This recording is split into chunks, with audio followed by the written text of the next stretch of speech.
How's it? I'm Honan, I'm Oliver. and today we are talking about my personal favorite subject, Sunmi. This is the episode that I've been waiting for the whole time. This was the whole reason I created the podcast, Yeah, ladies and this is why we started. gentlemen. And then so the biggest thing for us to kind of explain this is an artist like deep dive that we're gonna do. We will have different artists in the future that we bring up as episodes for this as well, and you can always leave suggestions of artists you feel that you would want us to cover. But for me, I'm just gonna start right away, right into this. We were talking about Lee Sunmi, born May 2nd, 1992, the day a goddess was born and blessed us all of our ears with wonderful music. And then I do believe, though, I read she changed her surname to her stepfather's later. So I don't know what her original family name was. But we will start in from kind of around. Personally, she did an interview where she kind of said at 12 years old was when she decided she was going to be like a singer, an idol. And she told her father, and then unfortunately he went in with like a form of tuberculosis into the hospital, if I'm remembering correctly. And then not long after that, she auditioned for JYP. And that was kind of but not long before she debuted, from what I was reading, her dad died, unfortunately, about like 2-3 months before she even debuted as an idol, which I thought was really depressing and sad to read, Yeah. obviously. And then she said it was a way to like make a lot of money to take care of her two brothers, which it's really, I personally can't imagine that scenario, like having at such a young age taking so much responsibility for your family, Yeah. especially like it sounds like she really took like the whole family under her wing once her dad was gone. And it's Yeah, crazy to think it's about. really rough. I remember her saying that he would call her like every night or something while she was in the practice room. Um and then like one night she skipped his phone call and that was like the night he died or something. Oh my god. So she's like always had that hanging over her. That Which is is a nice just cheery way to start, right?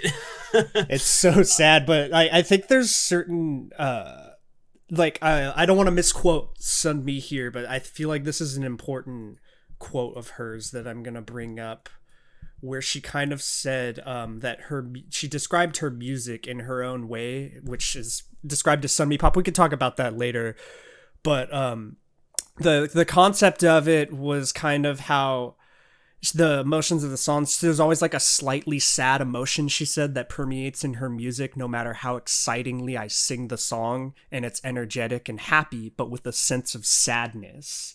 Yeah. And I think you can kind of tell like a lot of kind of the sad stuff you read of her early life probably formulated a lot of that sound in her art. But that Yeah. I've never heard an artists sometimes have really hard times like describing themselves or their own music to people and the style of it or the sound of it, and I feel like Sunmi in that kind of quote perfectly described her like own music there. Yeah, I think one thing that I've always loved about Sunmi is how uh accurate she is at self-analysis, right? Like Hmm. she always has a very clear image of what she's about. And I feel like it obviously took her a while to find that about herself, and now that she is where she is, she feels sure of herself, and then that comes through in her music, which is obviously to its strength. But it must have been really difficult doing the typical idol thing, especially what that was like back in 2006, 2007, when Wonder Girls were getting ready and debuting. That to debut with the kinds of songs that they did, right? I mean, Yeah. with like Irony and Tell Me and So Hot and so on, and it's like when that's the feeling that you have, and if these were the songs you were writing, they wouldn't you wouldn't just be telling everyone about how hot you are. Yeah. It would be, so it's no wonder then that she decided to take a break from Wonder Girls a few years into their career, and really at when they were at their their zenith just after they had just been to the US. Yeah, she did that in like 2010. Took Yeah, a break, and they called it a studying break, but later she kind of in Running Girls, talking to like Hani and Chu and other idols in that show, she kind of said like, I took a mental health break during at one point, which she was clearly describing those years she left Wonder Girls before she came back. Which she did, like you were saying, she did go to school during that time, but it seemed like she just wanted to have a time where she wasn't an idol per se. yeah. Like, And it was a good 3 years or so that she was out, and then I think even when she released her debut EP, Full Moon, she didn't. I don't feel like she necessarily wanted to, but I think she needed to, either in order to stay at JYP or to make some money or whatever it yeah, might have been.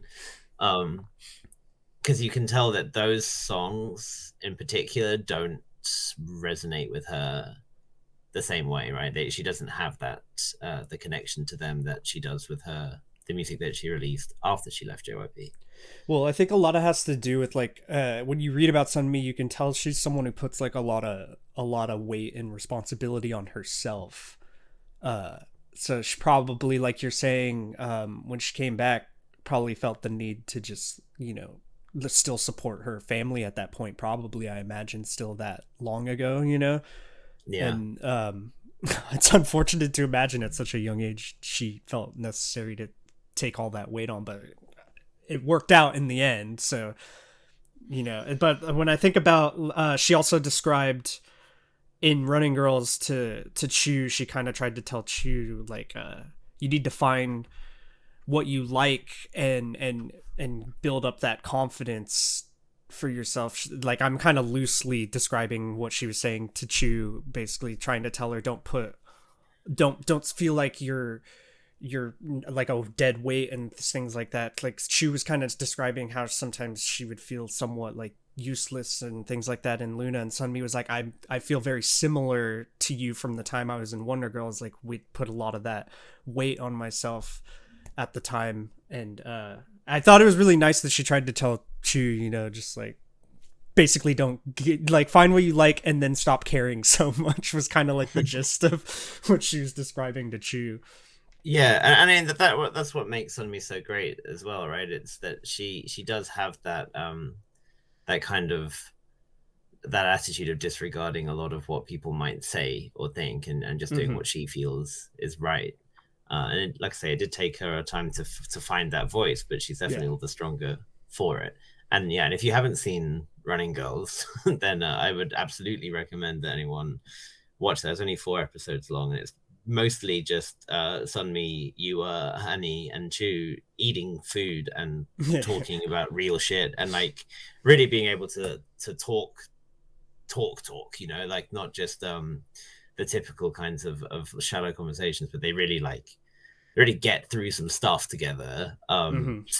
And yeah, and it's a very unique watch, and it's yeah, definitely worth it, but bring the tissues. So I just want to make sure, like, that I didn't misquote any of that kind of from that when she was talking to Chu. But yeah, that was the basic gist of it. There's an article that is about it as well that quotes everything she said to Chu. But it was like, kind of, that was the gist of it. It was basically, Yeah.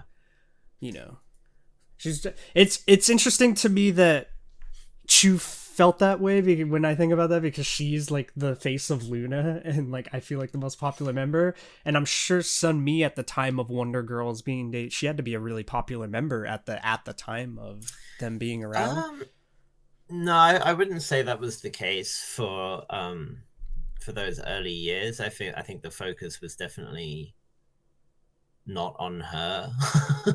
um, I feel like people, especially Yubin, I feel like carried a lot of the attention Mm. um at the start.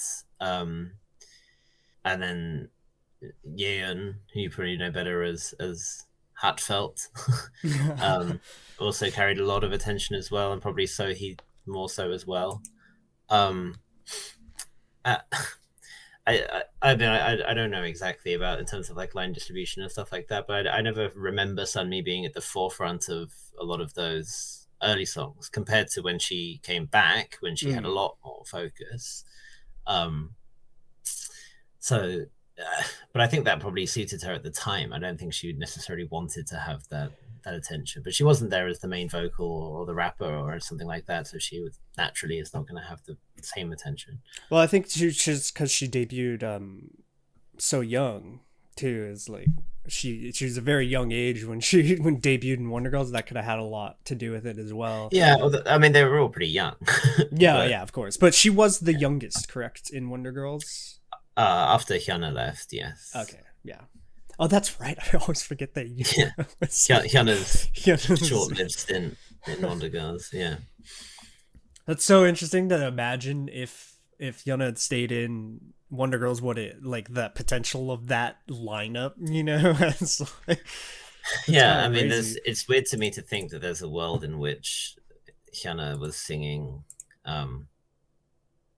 like Nobody or something, you know. Yeah. But Well, I know that there was I think it was like JYP had his own show that I watched this clip on and they asked Sunmi about like Sunmi didn't like Tell Me or whatever. Like she couldn't mhm. stand the whole choreography thing of it or whatever. And JYP was like, "Oh no," he's like that. I made the choreography for that. I love that song or whatever. So because they asked her like what song she didn't like performing as Wonder Girls, and she's like, looked over at JYP, she's like, "Tell me," so, you know, kind of out of the side. She's like, the disappointment in his face as he was like. He's like, that's my favorite. Yeah, I mean, well, the relationship between her and JYP is definitely an interesting one, right? Because in many ways, JYP was a father figure, um, which, of course, given her own paternal situation, that probably would have been a void that, to an extent, he would have filled. Mm-hmm. I don't know. I know that no group that JYP has ever produced it has JYP himself has had more to do with than Wonder Girls. Like he was essentially their manager as well. He was very involved. Like he went to America with them. He's done lots of things with it. Like everything he did, everything they did, he was there too.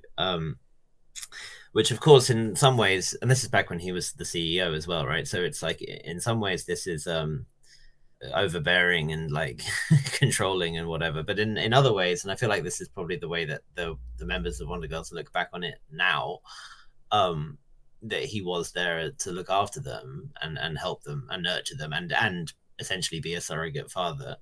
Obviously we can't know all the ins and outs, but I think the way you can see that all of them talk about him and talk with him when they see him, Yeah. that there's definitely a strong connection between the two of them. Certainly more so than you would see from Miss A, for example, Mm-hmm. or I would imagine from with Twice once Twice head on to their own their own paths.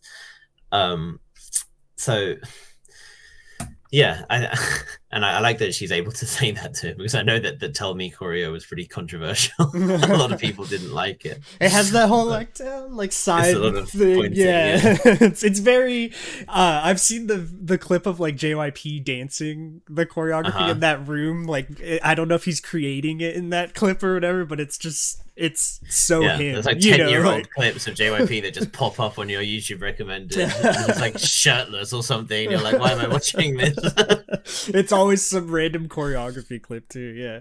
Yeah. So that is really interesting during those formulative, god, that word didn't come out right, but I think everyone knows what I meant to say, years of her Formative. life. Yeah, formative years of her life when she was traveling as Wonder Girls. JYP was definitely there for so much of that part of their life. It's that's kind of crazy to think about that long ago breaking into the US like that. Yeah, they really were a pioneer in that sense. 2009, 2010, the Nobody era. Nobody was huge.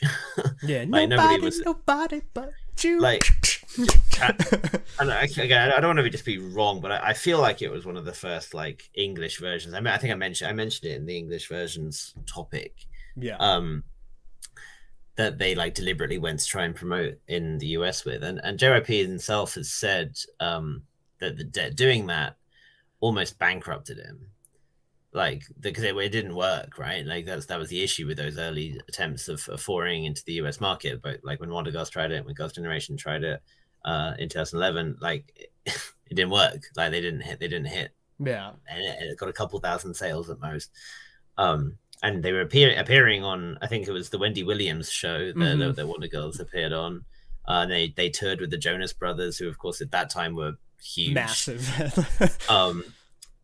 And yeah, and it just didn't amount to anything. And when they came back to Korea, while they did have a couple of big songs like "Be My Baby," what was the other one?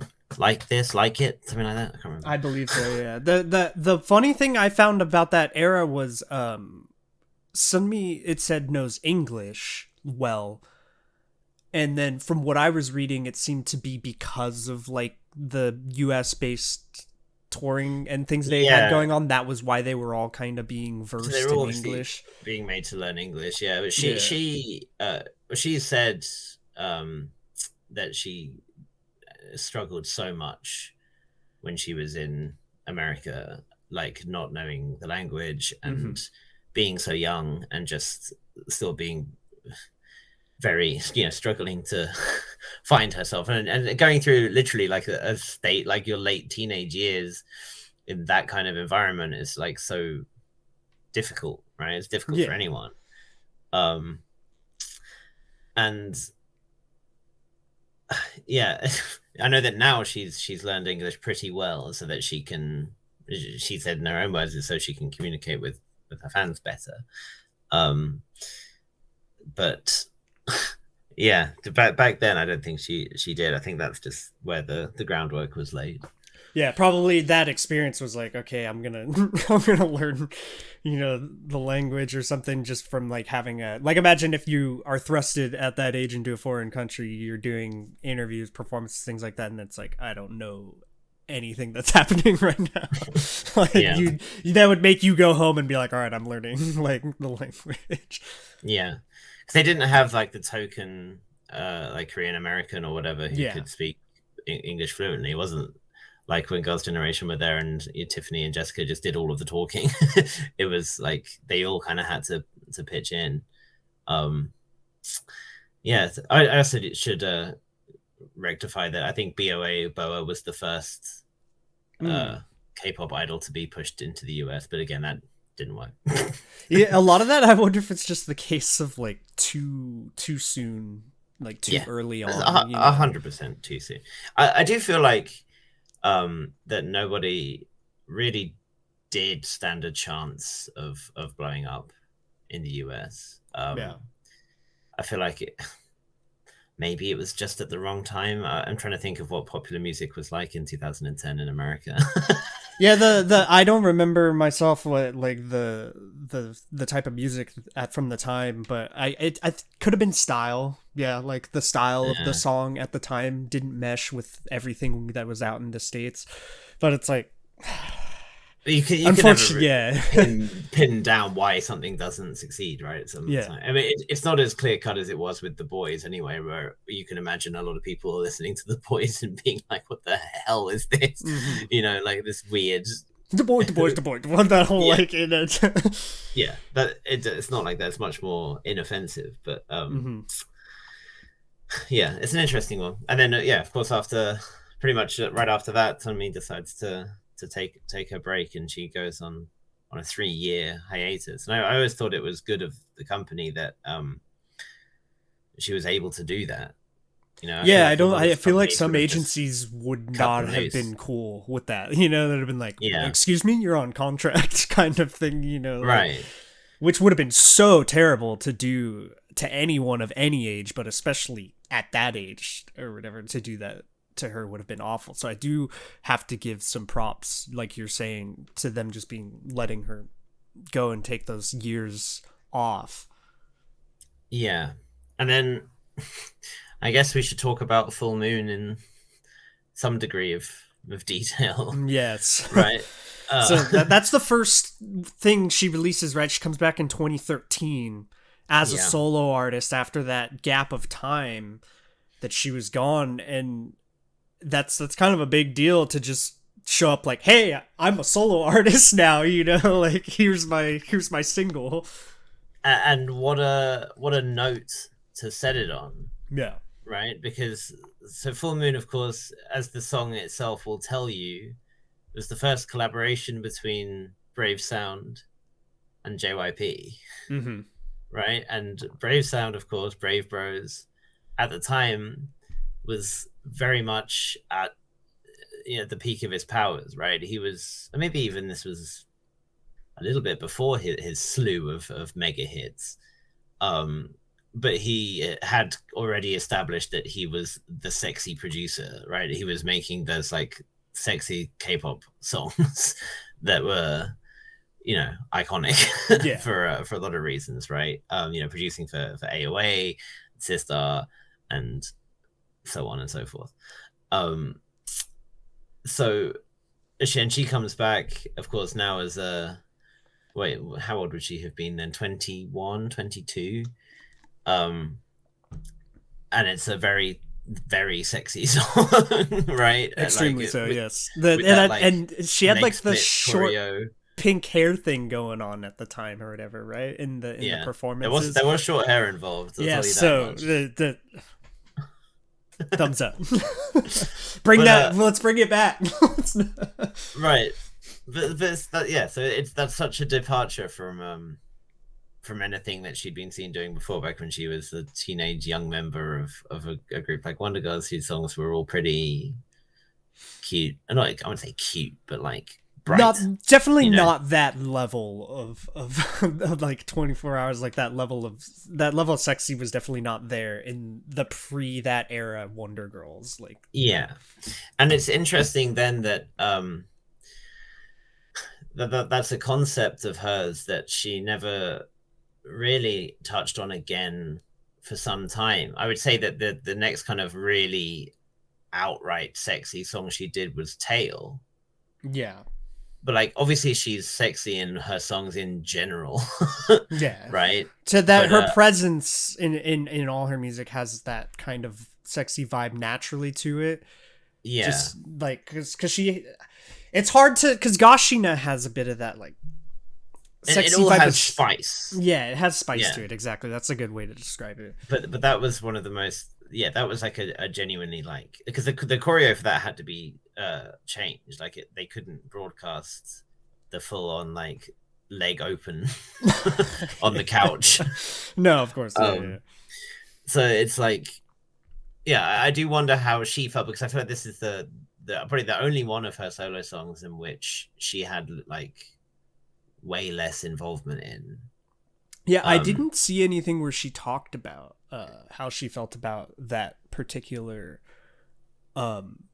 solo debut with that song and everything. But the good relationship that she still holds with JYP makes me think it wasn't like super negative or anything like that, Yeah, it's interesting to me that she just doesn't really touch on those songs before, like, at all anymore, and she seems to kind of hold Gashina as her like a signal song, right? Yeah. Which I do feel that Gashina is kind of like, I obviously Full Moon that and 24 Hours, I love those songs. I do think they're really good, and those videos are really good. But I would say Gashina is kind of the like, I'm here song for Sunmi. Like, here I am, this is Sunmi. Yeah, and I mean that was a crazy kind of moment, because that song caught like wildfire in Korea. Though I suppose we before we touch on that, we should talk about her return to the Wonder Girls. Yes. And that the bass, the video. Because there's a long time that goes between these things, right? So it's like there's the 3-year gap between her leaving Wonder Girls and and Full Moon, and then there's another 2 year gap between Full Moon and the release of Reboot. Yeah, it was 2015. She joins back into Wonder Girls. Yeah. So yeah, she's announced. Then they announced that all of the Wonder Girls in general had been on hiatus since 2012. So it was a 3 year gap for Wonder Girls as a Yeah. whole. And a they lot of came people back were without thinking, Sohee, right? Is that her? yes, Yes. yes. So a lot of people were thinking that Wonder Girls were done, right? Especially since the plans of the new girl group were very much en route Mm-hmm. at that point, with Twice about to debut. And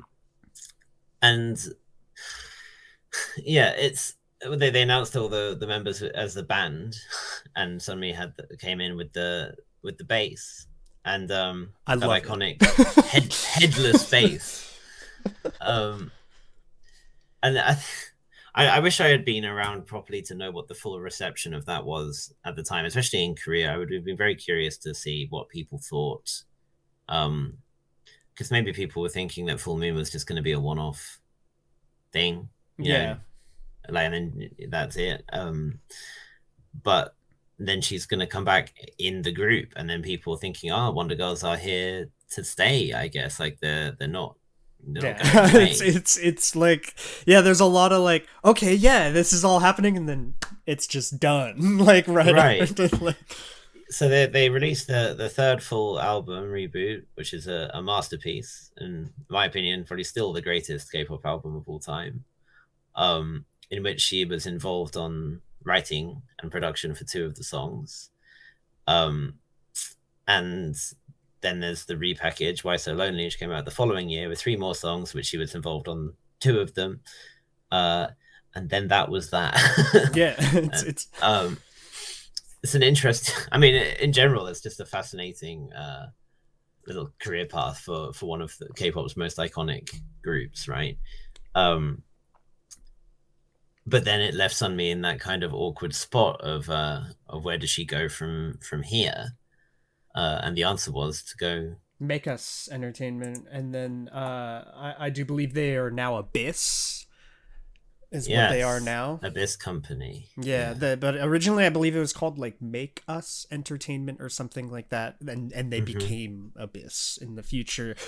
Before we like move on from that, I want to say, like, I just, as someone who loves obviously band music, metal, and everything else, there's something to me that is so awesome about like them coming back in that way of just like, here we are, I'm playing bass, you know, she's playing drums, she's playing keyboards, you know, like, and there's a guitar.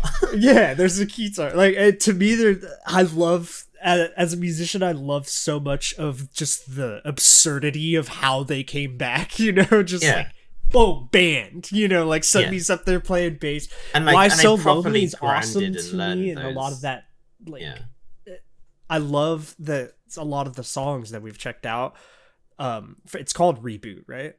Yeah. Every time you've shown me something from that, I've just been fascinated. Just the audacity, I guess, to do that was just like awesome to me, you know, like, it's unique to me. It's something I look through K-pop. AOA I know had a band thing kind of in the beginning of it that quickly kind of dispersed. But it usually goes the other way. That's the thing. Yeah. It's like normally the band stuff doesn't work, so then they go the opposite direction, which is what happened with AOA. But it's for it to go the other way is so unique, and the style that album is in. I mean, it's people kind of, you lump it in as like 80s, it's an 80s synth pop album, which I suppose is by and large true, right? But around that time or before that, the release of that, and while they were training on their instruments, because I don't think any of them had played those instruments before, if they had, like, not, you know, professionally. Yeah. The JYP was showing them all sorts of music, and JYP himself is very open about how much he's influenced by a lot of music from the 70s and 80s, especially like funk and Motown. I mean, When We Disco is basically like a love song to that era. Yeah. You know. yeah, like he is just he's all over that. Yeah.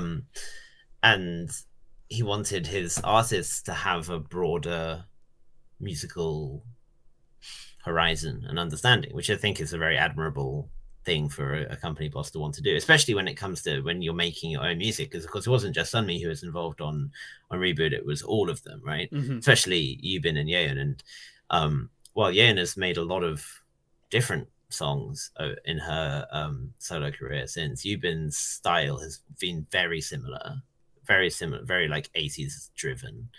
Um, you can tell how much that influenced them and how much it's continued to play a role in their music. And Sunmi herself has said that she particularly liked that style of music and she wanted to incorporate it into her own production.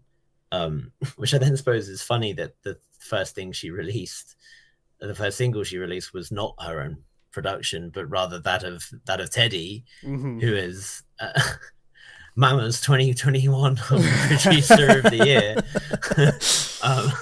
But I'm one of trying the to most, I guess, name all like, the Teddy songs that came out in 2021. Teddy produced yeah, songs. yeah, all four of them. Yeah, but someone who has a very distinct, well, a very noticeable sound. I say he does have different styles, though he perhaps doesn't show them off as much as he should anymore. But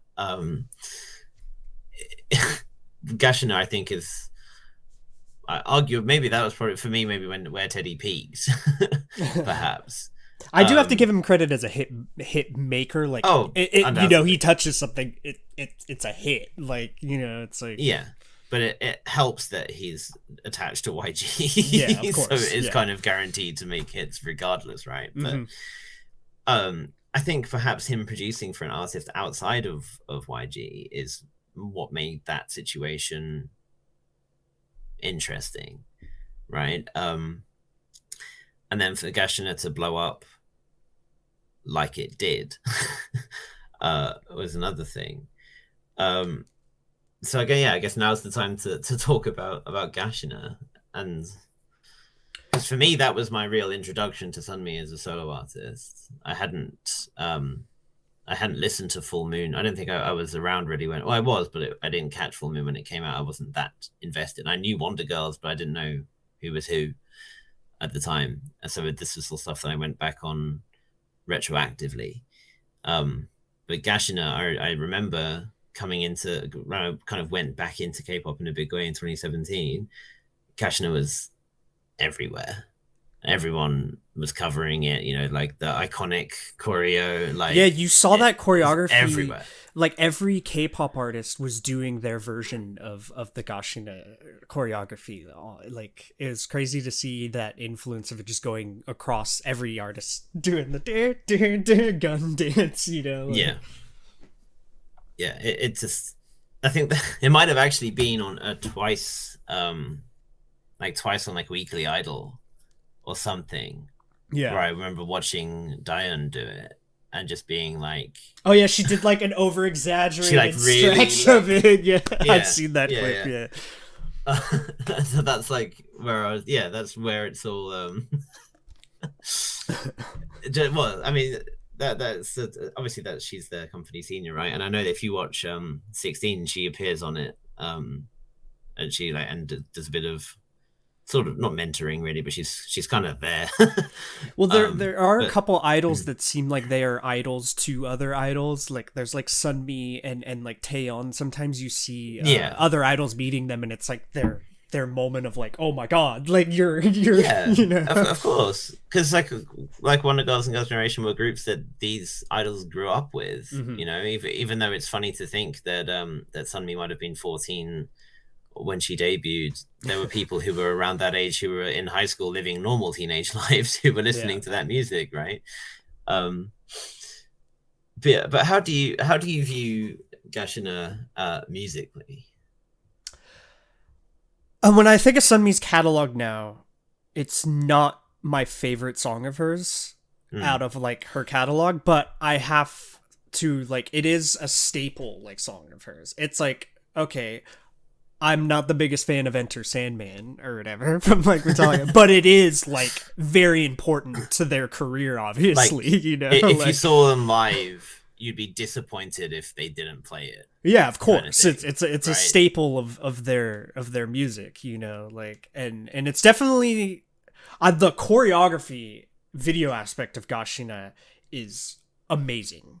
Yeah. Like it's 10 out of 10. It's so memorable. I don't think I've ever forgotten from because that was the first thing we checked out of Sunmi's on our channel, and Okay. I definitely remember that experience of that like song.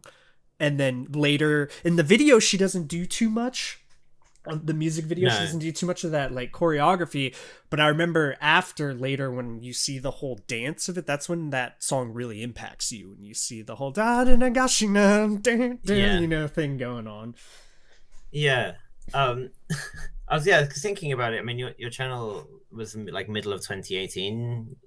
You started the reactions, right? Yeah, it's somewhere around there because the first thing Mid we late watched 2018. was Blackpink, so it's definitely when Blackpink was kind of becoming a thing, Because formulating. I think Did It Did It Do came out in like June 2018. I want to say. Yeah, that would have been the beginnings of it. So it wasn't that long after, right? And that was Mm-hmm. around the time when Heroin and Siren were coming out as well. Obviously, it Yeah. all ended up being on Warning. On it all ended up being released on the same physical. Um. So yeah, I guess you kind of caught it. You kind of went onto the tail end of. but, but yeah, it was hard to shake that song. But I remember hearing it and being like, okay, well, this is Gashino by Sunmi. Cool. Everyone loves this song. And I was kind of like, yeah, it's okay. It's not, it's a little bit formulaic for my tastes. And I wasn't like crazy about it. But yeah, it became such a signature thing of hers that I would be sad if I went to a concert and didn't see it, that Oh, kind of of thing, course, yeah. know. Especially the Um, dance of it. Like if you didn't see it in concert, you know, like it's yeah, so iconic. but it's the ones that followed that really got me in, and especially Heroin for me was the big one. I think most people preferred Siren, but for me it was. This guy right here. This guy for Siren. this... I mean, I like them both, but yeah, for me it was Heroin. But like at that point, I was like, okay, this woman can do no wrong in yeah. my eyes, right? And that was where I feel like that point, the Heroin Siren point, was where she really started to find her own sound, what she defines as Sunmi pop. Yeah. So I do agree with that because like there is as you listen to her whole catalog, I think Gashina is one of those songs where you can really tell there's the outside influence of Teddy in the song versus later where there's like the influence of Sunmi on her music. Yeah. You know, like which fair enough, I could totally understand because Gashina was like here she is not under the umbrella of JYP anymore. She's on her own essentially. I know she obviously has a whole team and everything with her, but it's still very much like I need to establish myself. So it was a very smart decision when you first have to establish yourself on your own as an artist to pick someone like Teddy to really help you with that. Obviously, because Well, it's good that they're able to get him, right? I mean, yeah, he must have been a lot of money went into. I don't imagine he's cheap. of course. You I know. of course will always believe that Sunmi's so good, and she has such great songs, in my opinion, that regardless of how she had started off on her own with like Make Us Entertainment, she would be as successful as she is. But we've Mm. talked about it before with like debuts of artists and things like that, you know, how important that is that Yeah, so you have to wonder if Gashina hadn't been that thing when she left the umbrella of JYP, how much longer it would have taken for that success. yeah, because well, I mean, Full Moon and 24 Hours were big songs in their own Mm-hmm. right, right, and not on the same level, but they were big. So obviously there was precedent because initially you might think, oh well, she carried with her that star power because everyone was like, oh, it's a Wonder Girls member. Yeah. I want to check this out, but The same hasn't been true for Yeon or for Yubin, who are the Mm-hmm. two other kind of prolific soloists from. Obviously, we'll discredit Hyuna in this case because I don't think we Yeah. can truly attach Hyuna to Wonder Girls too much. Yeah. Um, but like I think Yubin's music is and Hatfelt's music are both really really good, but neither of them have had that true mega hit, right? Mm-hmm. They've both had songs that have been reasonably successful. Hatfelt especially has had some songs that have been charted very well in Korea, but they haven't done so much internationally. And Yubin, for whatever reason, just doesn't seem to catch the same airtime. And I don't know why, because if you listen to a song like Perfume, it's like, oh God, this is good. Yeah, um, especially that opening, and it comes in with that like little MIDI like arpeggiated. and she was very much, I feel like, the driving creative force behind Wonder Girls is behind in 2015 2016. So it is what it is. That's how the music industry works, right? Sometimes stuff just doesn't work. But yeah, I think coming out of the gates with a hit like Gashina like that um set her up that then she could do her own thing and not fear it not catching on. Yeah, having I that think. moment, that Gashina moment in a career, especially in pop music.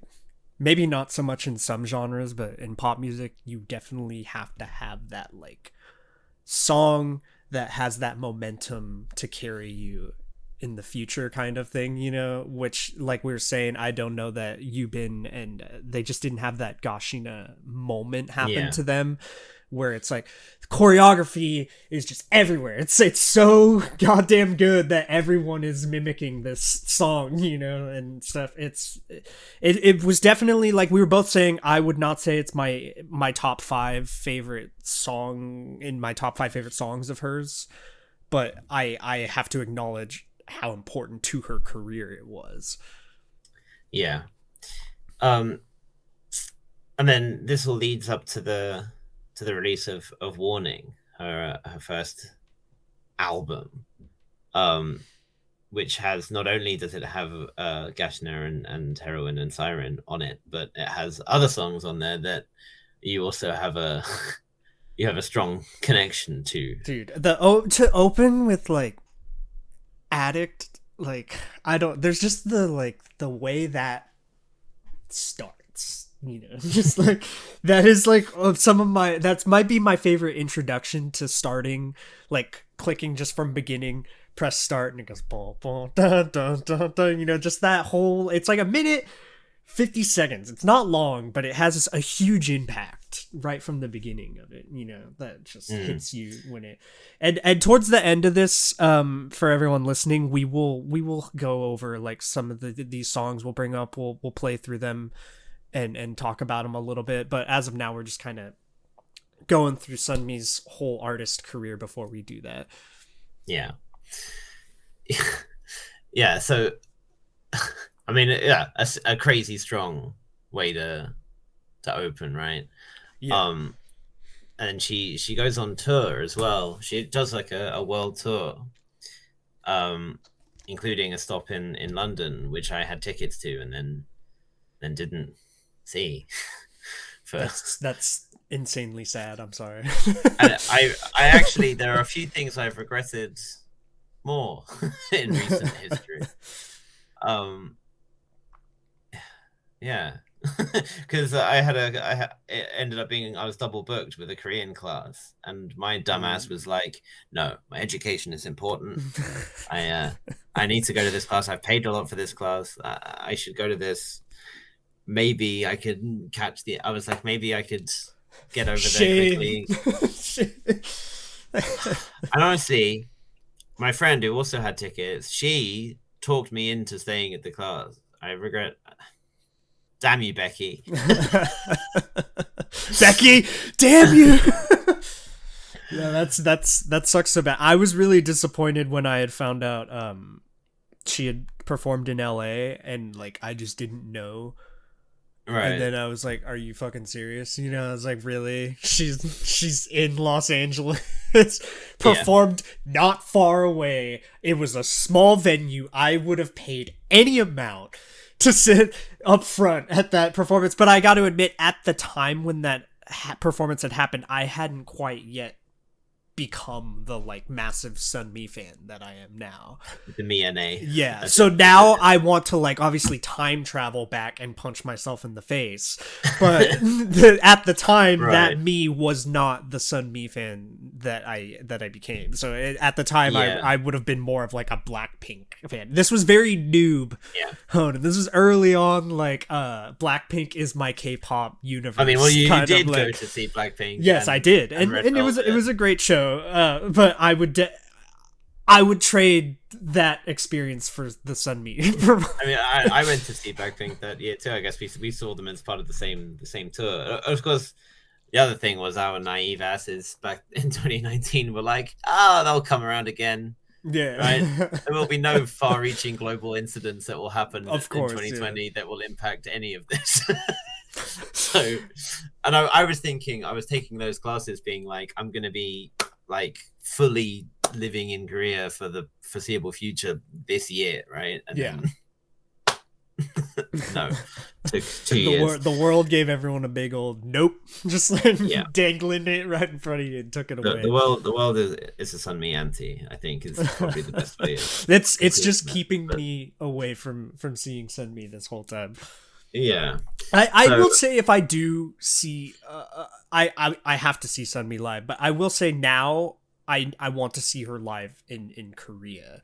You know, like I feel like that would be like the experience. Go to South Korea, see Sunmi like in South Korea would be an amazing experience. it's interesting though how I feel like Sunmi is herself is quite aware of the difference in perception that she has between Korea and the rest of the world. Mm. Because I mean, I've watched like the whole London show through YouTube videos that people have uploaded about it, and she's is like I said, is a smaller venue, so she's able to come out and kind of interact with the crowd more, right? Actually, like talk to people and have back and forth and stuff. God damn, it's lucky bastards.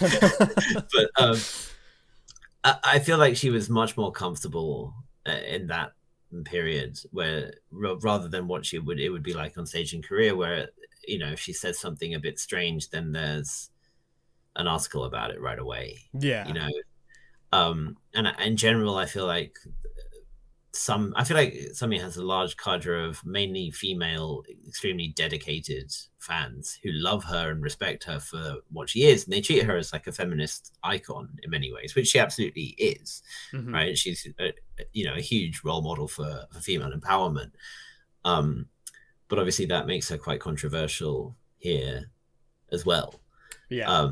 You know how it is sometimes an idol is spotted reading a feminist book, and suddenly there's people leaving death threats about in comments. Hey, that was Irene or someone did that, right? Yeah.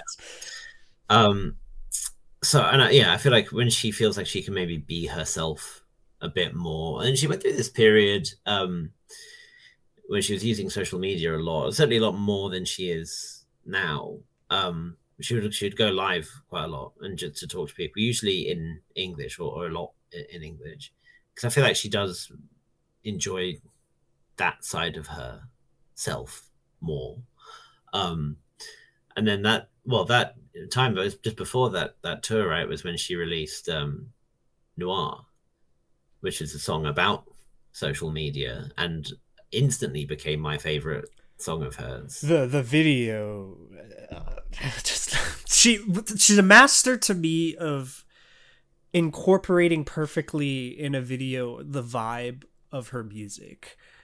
Like, yeah. And the way I would say she's really good at acting, because she has this kind of blankness that she'll do sometimes where it becomes like almost like a numbness of portraying like a numbness of emotion that she portrays. She has sometimes. That great like deadpan expression, like, the like eyes that are like looking at you but also looking past you. Yeah, exactly. Like, yeah. That video was was a fascinating thing, because she had been building up to it on her Instagram without telling anyone what it was about. Mm-hmm.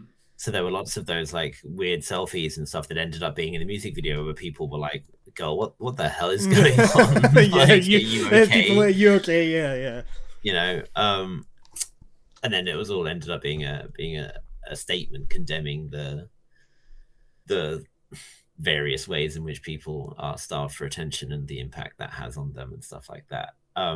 Yeah, there's that genius part in the video where like I think it was like wine she makes spilt on the ground, and then she lays there kind of like next to it taking the selfie as though to make it look like blood or Yeah, something. You know, like there's that genius of like showing how horrible social media is in that small context, you know? Like it's really yeah, well and done. she really posted that. No, I know. You know, it's like, yeah. So yeah, it's a very very cool concept, and I feel like that's always been her thing, right? A lot of her songs and stuff has always had double entendres and double meanings, and or sometimes just quite overt meanings. I feel like there's not a double entendre behind noir, right? It's quite on the nose with Mhm. what it's about. Like gashina, for example, the word gashi in Korean means thorn.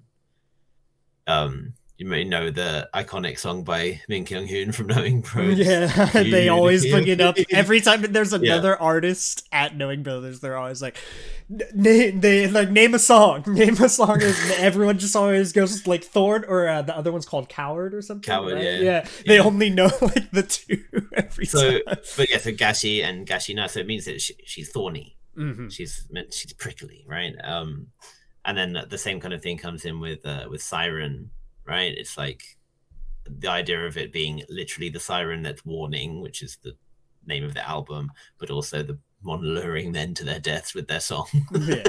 which I volunteer. I'll go. Yeah, I will gladly sink that ship.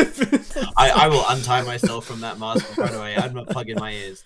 Like, yeah. um, and then I guess there's another perhaps connected meaning between addict and heroin, right? Heroin, obviously the hero, but then also the drug, and an addict. There's lots of Yeah. connection, right? Um, which makes her pretty cool. No, Is my it's conclusion of that. She genuinely is an artist, and noir, I feel like, is perhaps one of her most obvious performance is, or one of her pieces, I guess you could call it, but when a she great one described nonetheless. her own music, that quote we used earlier, that kind of the sad tone that she sometimes does in like a happy kind of vibe sometimes. Yeah, Noir is like one of those times where there's always that sad undertone through the whole song, you know, very yeah. like you I wouldn't say feel. noir is even upbeat, really, is it? It's quite No. despondent, even though it's still catchy Yeah, and it still extremely exists catchy. as a Yeah. synth pop song, right? But it has that. There's so many like minor shifts, and just like it stays at this like low kind of part. It just yeah, it doesn't have that. There's no uplifting. There's no major No, lift. yeah. there's a minor fall, but there's no major lift. You Yeah. know? I think that's the thing that makes me respect her so much. Kind of just that I feel like some people couldn't do a vibe that Sunmi does like that in K-pop. There's a lot of Yeah, artists I don't think they could do what she does. Like yeah, something like a noir. She's someone who I think has a very unique part of K-pop to herself where she can do that. yeah. That And it's not just, as you said, it's not just about the music. It's not just about the song itself. It's how she presents it and her Mhm. execution of it that's so important, because especially now when synth pop as a genre has become more prevalent and more popular in K-pop, because I feel like back in 2015 reboot was such like a, oh, this is so 80s, Yeah. but now it's like, and it was an aberration, right? But now it's like it's quite common to hear songs like that, and you can hear stuff like Key's Bad Love, for example, which Mhm. is heavily influenced in the same way. And actually that is kind of a similar vibe, that does have that kind of wistfulness to it. But yeah, you could imagine another artist singing a song like Noir, but it not being able to capture that same essence in the same way that she's Yeah, able to. when I hear someone else sing a Sunmi song, it's there's something so much embedded in her voice and the way she sings that other artists don't capture when they sing her Mm-hmm. music. It's so unique, and she has this kind of like, I call it like a vocal, like a octave pop kind of like technique thing, you know, where she always like yeah, and like something just instantly shifts and stops at the end Mm-hmm. of each one of her like vocal lines, you know. And I've never heard another singer when they're singing her song replicate that technique of hers, you know, kind of the Mm-hmm. same way. It's very unique to her. Like, I'm trying to think of a specific example, but I think you know what I mean, kind of when she's always and it like does that very kind of just scooped at the Yeah. end of her vocal lines all the time. Or even like we Noir, it Yeah. just goes Yeah, right up, right? yeah, when it does that. Yeah, It's very unique to her, and other singers don't ever seem to replicate it when they and try to. it's interesting how while a lot of artists will cover her dances, it's rare to see full covers of her songs, Mm. except for Full Moon, and to a lesser and to Anne Gashner as well, which I guess is perhaps because they are less distinctly hers. You know, they're Yeah. not her great songs; they're just great songs that were sung by her in the same way. I mean, obviously, regardless of her own involvement in them, it's just you see on Produce 101 there was a Full Moon stage, for example. Yeah. Um, it's like it's something that lots of groups now and lots of idols will cover. Um, whereas while you might see snippets of someone doing a Siren cover or something, it's rare to see a full cover of it. And I remember I think it was the Mama, when Sunmi Sulgi and Daehui did Heroin, I think. Oh and yeah, I know what performance you're talking about. I have seen that. Yes. and it was interesting seeing the difference in vibe. I think while Yeah. Sulgi was capturing it in a way that made it almost like romantic, Because in the Solgi in sense my that mind has a unique vibe to herself for as sure. well. So she's someone who could totally put her own spin on it, you know, of her style. And I feel like the two of them had a chemistry together that changed the original vibe of the song, but certainly had like they had something on going on there that was good to watch. And then Daehui was also there, and I love Daehui, but I think he would be the first to admit that he was not quite It's like a surprise fitted to that Pikachu stage. face when he pops up in the performance. These like powerful, sexy women, um, yeah, but yeah, it's just interesting to think about because I don't remember seeing anyone cover Noir. No, I yeah. feel like I heard people talk about it and people say, "Oh, I love the song that somebody released."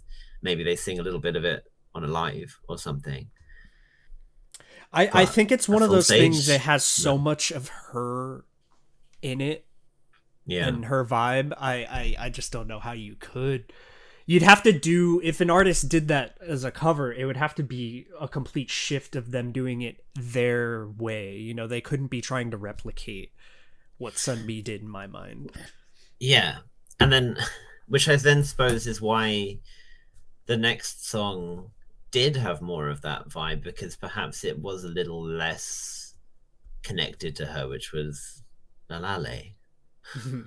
which Um, is the one she does not like well, in like yeah, when Jesse asked her in like it Shoterview, I believe it was. Yeah, it's like yeah. So she said that her fans don't like it, so she mhm. doesn't like it as well. I feel like she probably does like it and just doesn't like the reaction. Yeah, it's probably more of like a disappointment in how the song was interpreted and felt when you released it. You know, any artist when they're releasing something, you kind of have that fear. It's like, are people gonna feel the way I feel about this? You know, anytime you're putting something out there, are they gonna understand you know, what it's supposed to mean, what the mood I'm trying to set with it, you know. And I feel like Yeah. that's, yeah, she's disappointed more so in how people felt about the release of the song.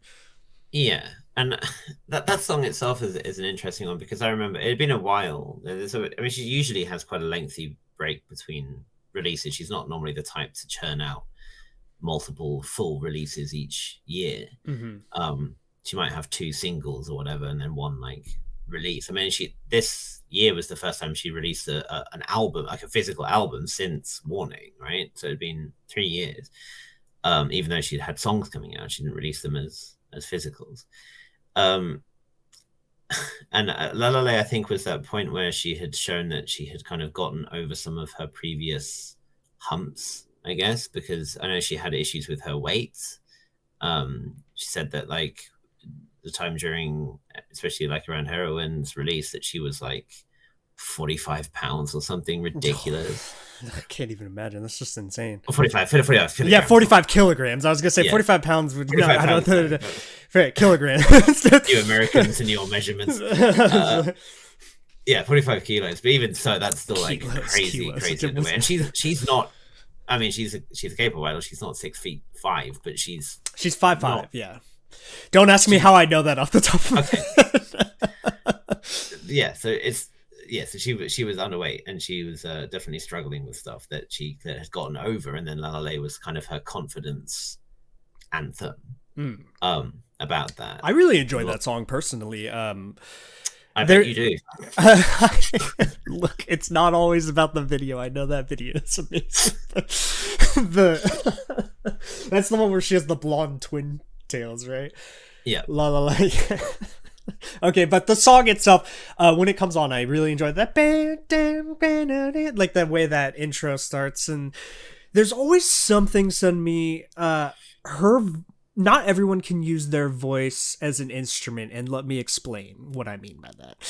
There's like breaks in Sunmi songs, like the thing she does, you know, la la la la la la. Like there's singers who really can't do stuff like that in their song. Like they could sing verses and they could sing choruses, they can have impact, but the way she can just melody lines without actually saying lyrics in a lot of her songs, where she can shift together like that, to me is something really unique to her in K-pop. Like I think you know what parts I'm talking about in that song, where she just uses her voice and no lyrics. It's just the way that pieces it all together.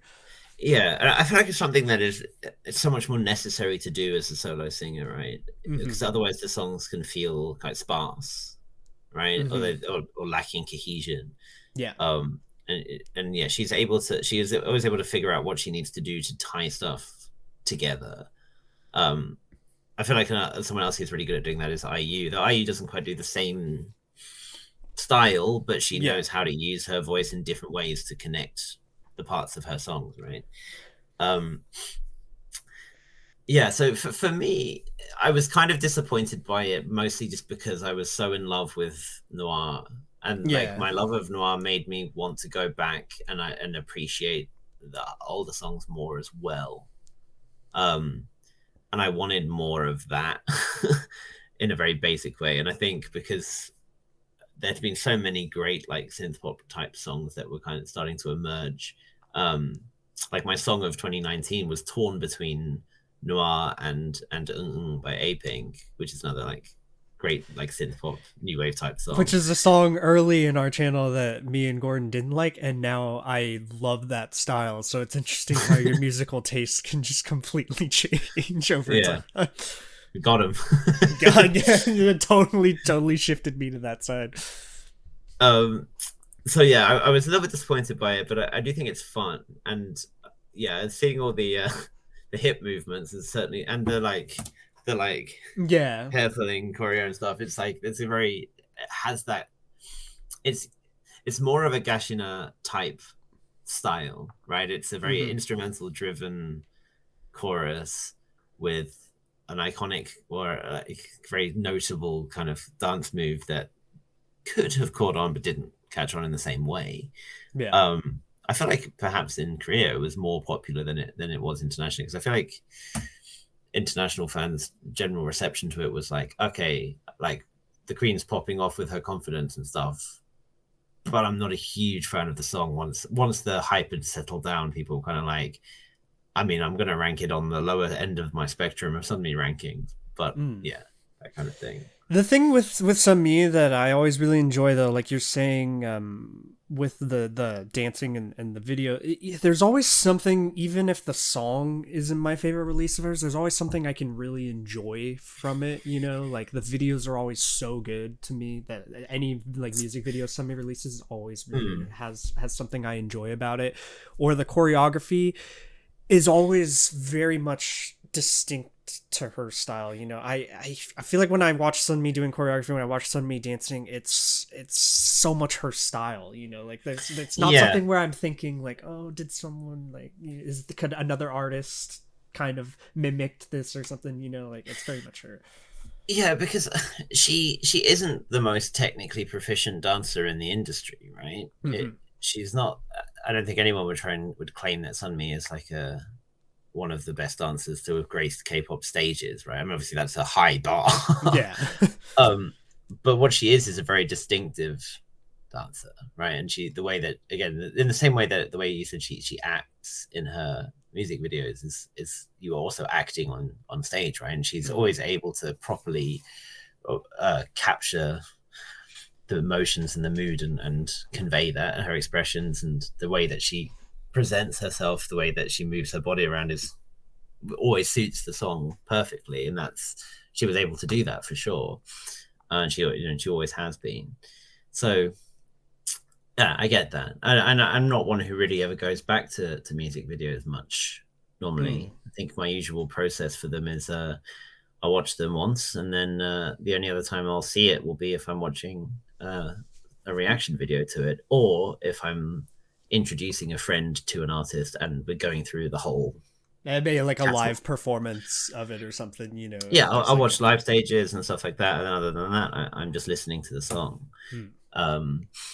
Not least because I don't necessarily want although K-pop does kind of come as a bundle, right? It is as much a visual experience as it is an auditory one. Yeah, I don't want to let my auditory experience get clouded by my visual one. I don't want to make myself think I like a song more than I do just because I like the visuals of the story. That's the hardest thing when reacting to K-pop is it's so visually stunning and like in your face like most of the time, and so much quick edit shot by shot, and your brain's like splitting between trying to fully comprehend the music and then having this video just be this movie budget sized like chaotic quick flash of edits, you know. So that's where it becomes difficult to split the two. That's why a lot of the times when I do on our channel watch a music video, obviously for the reaction, I tend to go listen to the song completely on its own a lot of the time afterwards to really feel the song versus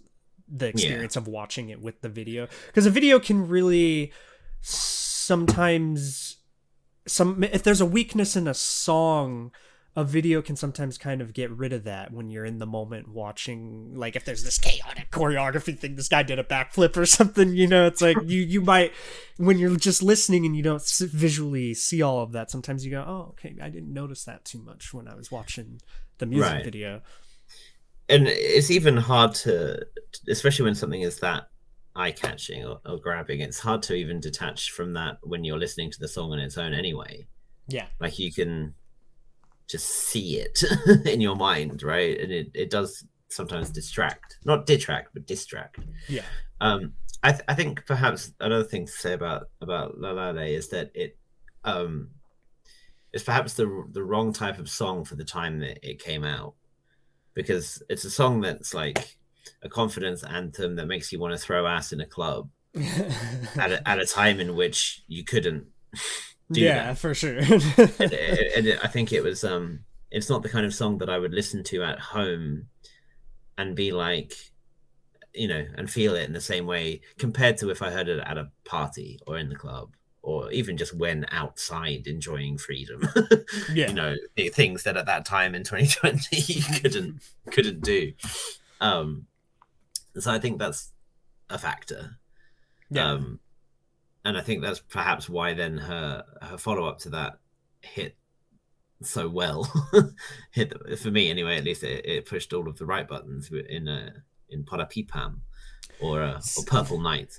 Porta Palm is one I love so much now. Yeah. And I don't think there's songs that over time where your first when we first saw it, I think I just didn't quite fully grasp it, at the time, like with the video, the song together and stuff. It was very cheerful at first to me, and I think I think like when we were what we had checked out from Sunmi before that, like you said, is La La La La, and then you had Noir, and you had Siren, you had all these.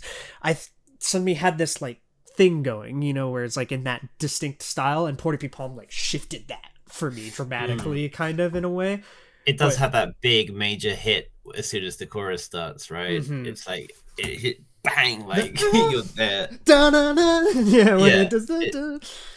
But now I love Porta Palm now. Like now I would say, yeah, it might be in my top 5. I don't know. It's hard because Sunmi has so many songs that I shift around in like what is my favorite, kind of Right. thing. For me, I would say that it probably is my favorite Sunmi song, but I think perhaps it's like it might be a thing where it's like if I'm in a good mood, it's my favorite Sunmi song, and if I'm in a bad mood, then Noir might become my favorite Sunmi song instead, kind of thing, There are definitely people who have pulled up next to me and had the unfortunate side of me going Porta Palm, just like the full pause breakdown, just dancing in like, my car. Hey, isn't that guitarist from that metal band? Just breaking it down to Porta Palm. I mean, I would be like, hey, what's that you're listening to? It sounds pretty good. There's so many moments in that song that are just so catchy, so good. Like, but obviously the whole pause of Porta Palm going into that and everything, but from the second it starts, it has like that constant ticking kind of going with the MIDI behind her. It's a 10 out of 10 song. Like now when I think about it, it's a perfect it rides song. that synth wave so well. Yeah, and it feels so cohesive and just so well executed. There's no part of that song that jars or stands out or doesn't fit as well. Which is perhaps a criticism I'll have of You Can't Sit With Us. So so for me, Probably Bomb is like peak Sunmi, chef's kiss, like just pulled everything off perfectly, and I think was like exactly the return to form that I was hoping for when that came out. Because I think if it had been another kind of of a song as similar to the Teddy style, like more I mean, I don't want to say more instrumental because the chorus is very instrumental driven, but there are more vocals to it, but it's not that kind of anthemic club song, right? That's the song you can listen to while driving or at night or in the day or whatever. Like it fits different moods. Maybe that means it's less focused, but I don't know. For me, it did everything I was hoping it would. So it definitely affirmed my love of Sunmi. Restored any confidence I might have been missing. Well, between after that was when we disco, I believe, correct, with like JYP, like Porta Palm happened, and then there was When We Disco, and then it went into You Can't Sit With Us. I do believe there was something else she did in between there. Tail. Yeah. I need to leave. I can't. well, I mean, we can talk about When We Disco because it's obviously it's not her song, right? It's even though it's not JYP featuring Sunmi, it's JYP and Sunmi. It's like a mutual. It's very much collaborative, yeah. But I don't know how much she was involved on it music wise. I feel like it was all JYP in that regard. I could be wrong, but I mean, it definitely has his style on it, like his It, and especially just like it's so of a tribute, so much of a tribute feel to like you were saying, the music that he loves. Like it's so much of it, it just feels like it's a love song to that era, you know. Like Yeah, so no, she wasn't involved on the song at all. So yeah, it's very much I think it's a love song to that era, and also I think a bit of a nod to the two of them and then the relationship that they had, which I think is something we've touched on already. But I do think that it really nicely kind of wrapped up that part of her life in a way. And even though obviously it'd been years since she left the company and everything, but I think it was a nice way of saying that even though that part of her life is behind her now, and she's very much her own star and her own person, and she'd found her voice and everything, that she still has that connection, you know, her roots, as it were, both musically and company wise. And I personally loved it. I mean, I really I thought enjoyed it was it. great. There will be a dance cover of mine of it. Hopefully that I upload before Christmas. I did have a week trip that messed up my dance practice, but I'm doing my best to get the choreography down. Should both be doing it, and you should be Sunmi, and he should be JYP. Like, I'm unfortunately only doing the JYP part by myself, but in a perfect world, Sunmi will see my dance cover and give me the opportunity to. That's how it is. I see. Okay, it's hoping. I think one other thing we should mention "Gotta Go," I guess, because it's the OST song that she did. Sorry, that's all I could think of once I heard "Gotta Go." Gotta go. Yeah. I actually really like that song. I enjoy that. I enjoy it. It's a different shift, kind of. Sometimes when I'm listening to Sunmi's music from where it's just like upbeat and you're just feeling it, you know, like.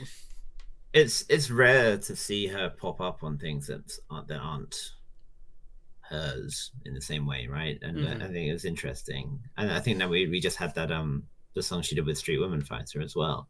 It's another kind of project or something that she's just doing, which to be a singer. She made like a quote I had read. I want to make sure that I get it right, but it was something like her wish of wanting to try new ideas every time, like working with other producers and explore genres by showing a different range of themes, aesthetics, and sounds. So she's made it clear that she really likes to explore different stuff with different producers and stuff, that not just always be in her own headspace with making music, which I think is a really healthy like mindset as an artist to have. Yeah. And I think that's why the idea, well, that while she defined her sound as Sunmi pop, I think that's not to say that there is one distinct sound that she has, right? It's just that she said herself that she wants it to be music that inspires other musicians. And I feel like that's because she herself was so inspired by other musicians. I mean, obviously, as is any musician, right? Yeah. But in particular, when she started forging her own musical identity, it was through that. But that doesn't confine what her style is to any one style. You know, like as you can look at La La La and Parapipam, those songs are very different from each other, but they would both be Sunmi pop. And I think the only reason why I'm saying or giving a nod to it is because she herself used the term, and it seemed that the Korean media kind of picked up on it and use it in a kind of official way. I wouldn't say it's been, you know, not that there is any kind of official governing body of like genreification, but it is something that at least exists, even though it might not be that quantifiable. Sunmi wants me to call it Sunmi pop. I'll call it Sunmi pop. Right. But because it's not quite enough to say that it's just synth pop or whatever, right? It doesn't quite cover it. I try to think of artists I would consider in the same vein, and like, I mean, you would know better than me who would be someone of the similar like consideration as Sunmi. I tried to think about like an artist that would, if you were to genre her and umbrella genre people to Sunmi, I'm trying to think of an artist who would fall under As in, like, to think of someone who could also have their own genre name, or someone who's making the same kind of music that Sunmi is. Mm-hmm. So, because I feel like you could do that for IU, For sure. Yeah. right? Even though IU's music is all crazy different, but it's distinctively her, right? Jam Jam. Everyone go listen to Jam Jam. Um, maybe even Yerenbeck at this point, Yeah. though maybe she needs a bit more time on that. But The mix of Yerenbeck's as Yerenbeck and then the Volunteers, I think she has a really cool catalog in a similar way, kind of like that. Obviously not of the same fame level as like Sunmi or IU, but well, in Korea, well, no, yeah. I guess I'm thinking not from like level, but, from like the worldwide perspective. I guess I'm thinking of it. I don't know. Yeah, like... I think there's probably some that I'm very curious to see how they do over the next, because I feel like Sunmi Pop as a thing definitely took a lot of releases to really start being forged as an identity thing. I think to give a shout out to a boy, rare. I know. I think Kang Daniel's solo music, I feel like, is kind of, especially, I don't know if you remember Digital, the song Digital. I remember the video of his that had the crazy choreography in it with but I don't think it was called Digital, but I would know if I would know what song you're talking about if I heard it, because I have heard all of his music pretty much by now. I think that had like a strong kind of like gritty 80s vibe to it, like kind of more new wave synthwave type, but like that, I was thinking if he continues to do that kind of music and hit that kind of corner, then you could start making a kind of a comparison for him. Yeah, interesting to think about. Yeah, she's one of those artists that falls in a unique category, and when you try to think of who else falls in that kind of same area musically, it is hard to think about, versus where sometimes when you hear groups like girl groups, boy groups, I feel like it's really easy to umbrella who's similar in K-pop, whereas with solo artists it's a lot more difficult with a solo artist. Yeah, like Yuha, I feel like is one who could have done that after her first two releases, after Ireland and A Bit Tipsy, but the music that she released after that was a bit more kind of, sort of fun and fresh, but it was a bit less distinct. But I guess the other thing is it's hard to necessarily separate it just from soloists who are distinct sounding because of their voice, right? Like with IU or Taeyeon, you can listen and just go, "Oh, I know who that is." Same with Yerin, like right away, yeah. Right? But that doesn't necessarily mean that the music itself is all that unique. Yeah, that's more of a uniqueness of their voice than it is the style of music. Yeah. Whereas I feel like Sunmi, I mean, I don't know how right it is to say that Sunmi's voice isn't unique sounding, because of course, everyone's voice is unique sounding, but it's about the delivery rather than just the pure sound. Yeah, right? More than the tone of her voice, like I was saying, where she has that thing where it's like, I just call it an octave pop. I did not like an actual musical term that I give it, but she has a very distinct way of ending her notes when she sings that other singers don't seem to like copy and stuff like that. I guess it's similar to how Hetfield always goes "yeah" when he's singing in Metallica or something, just in a much cooler way. Did you just manage to compare Sunmi to Metallica? You bet your ass I did. Bringing it back. Basically, Metallica pop. Yeah. No, but I think you know what I mean. She just very distinct style went to how she ends her notes when she sings verses, more so than like it's in choruses too, like we said from Noah da da da Noah, when she does that, like it's a scoop, I guess, kind of in a way. Yeah. Well, okay, I'll tell you maybe who else might be worthy of having their own kind of genre term would be Taemin. Yeah, I would agree.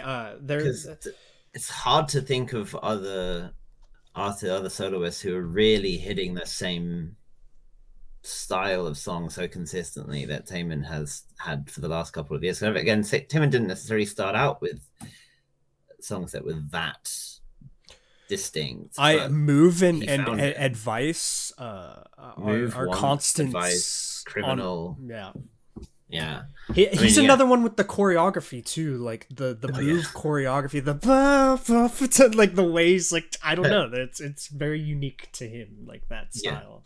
Yeah. Yeah. This is Taman is definitely it's like it's iconic, right? That's Yeah, another way of pinning it down, right? I think Taman is definitely another artist that we will do a full dive on at absolutely, some yeah. point. Um, we're not women only, just like 90% of the Well, time. we'll get to Taemin after we've talked about IU, Taeyeon, and um, yeah, so maybe even though the musically his music is different to what some music is like, but it's very definitely or definitively him, right? Mhm. So maybe Taemin pop should be something that people should start talking about too. Yeah, actually, I do. He's one of his voice is recognizable so quickly to me too, as well. Mm. Like it's on the beginning of Advice with the piano, the way he's singing that, and he hits some really high keys when he's hitting the chorus part of that. Like I Mm. wouldn't even try to mimic that right now. It's just way Yeah, too yeah. I was out just of considering range. it, and I was like, I'm just going to No, embarrass myself. no, I don't have anywhere near the vocal range to even mimic the way he sings the chorus in Advice. But yeah, sorry to bring it back to Sunmi because we're just gonna spiel off into Taemin for the ending half of this. I suppose we should continue to Tail then, Yes. which is Let us continue to Tail. So, I feel like Tail was perhaps your most anticipated moment as in my a life. Sunmi fan, No, right? In your life. Yeah, maybe that too. I saw those teasers on Instagram and then I marked my calendar and counted the days. She didn't beat around the bush with what she was gonna be doing for Tail. Like No. she came right out being like this, like there was shiny leather evereverywhere, and it was. There's a quote of Tail that I had read that I want to pull up. So yeah, so when she was talking about tail, she said, a tail is a method of emotion expression for animals. When they feel good, it bends or wags around, and when they don't feel good, they express that by hitting with their tail. I thought that was charming. It's one-dimensional, instinctive, and felt so honest. Felt like a fascinating, impactful word, was her description of the meaning behind tail. And then you, but the video kind of explains itself for that one, and you go ahead because I don't even have words for like when I watched that video. Well, I mean, I guess the fact that she's likening it to animals is probably a good place to start because it's very animalistic, right? Like it starts off on the floor, like crawling through people's legs, and this whole time she's she delivers these like fierce stares into the camera, into your soul. Yeah. And obviously it's incredibly sexy and like captivating, but it does have with it that there is something else to it, right? There's like that, I wouldn't say it's necessarily the same kind of sadness that exists in her music, but there's some kind of like I would almost call it like a desperation kind of thing. There's some kind of like just very base, like almost not anger, but something is cooking underneath it, Sunmi has she's masterful at having an undertone in her music. Yeah, that's always there, and sometimes you have to really listen to know what kind of emotion it is that's the underlying like tone in the song. But yeah, she doesn't like when we quoted her earlier and she described like that sadness that's always kind of a bit of an undertone in her music. I don't know that in Papori Pipam or Tail, some of those songs, that there is that sadness undertone. It's a different Mm. emotion. It's a different undertone I, that you're I, feeling.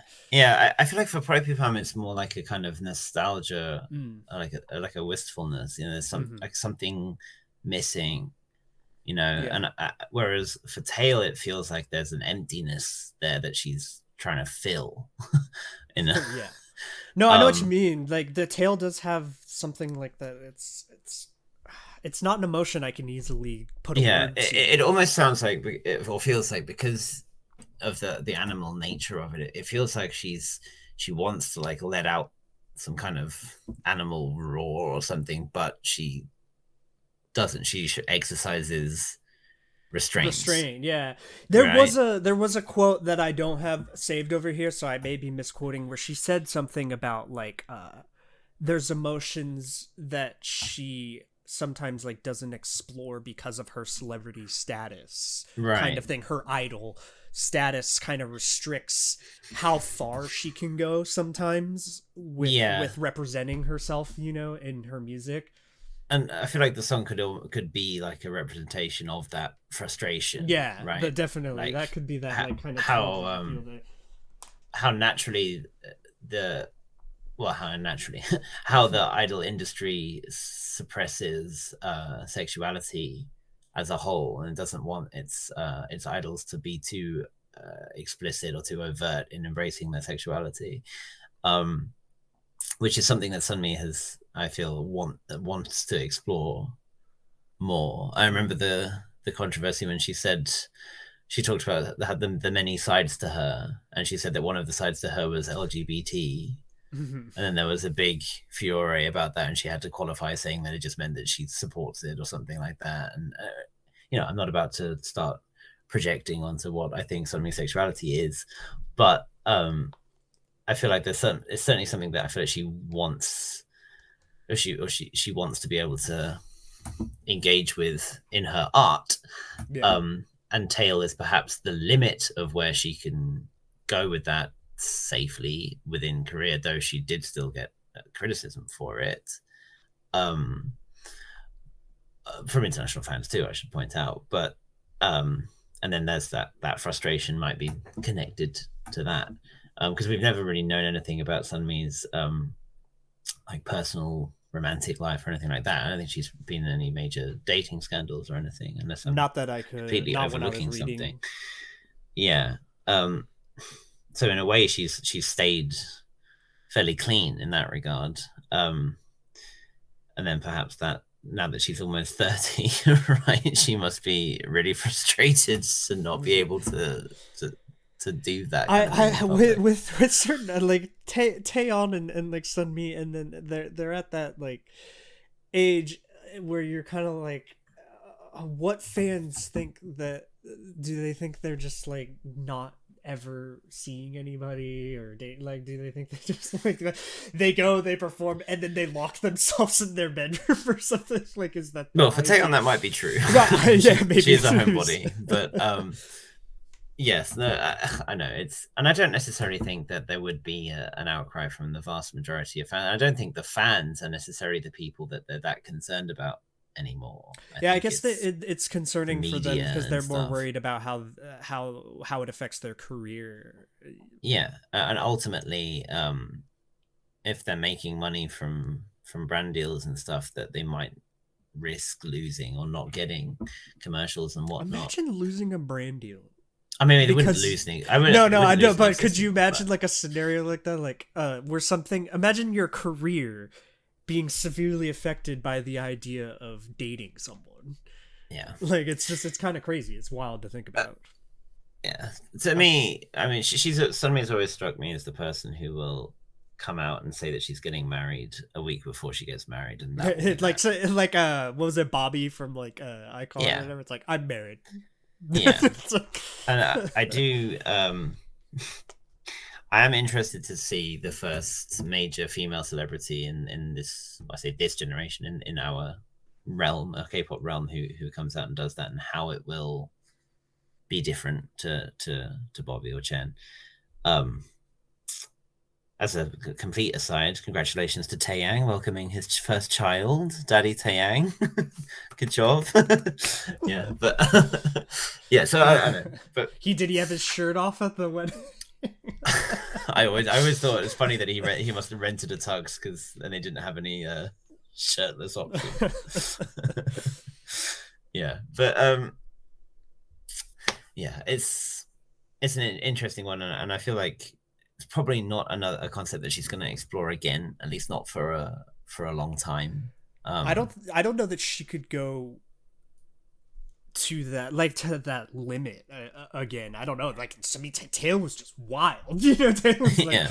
I was just like, holy shit, this is happening. You know, like when we saw that, I was like, that is kind of like, that might be like the ultimate boundary of like maybe where you can explore in K-pop that level of sexy kind of vibe, and she still had to change some of the choreo and stuff, right? And like this the sort of lap dance and stuff. That dancer's living a charmed existence. Yeah, I've always said every time we watch that video, I chose the wrong career path by not being like that. A backup that dude dancer. Is getting paid.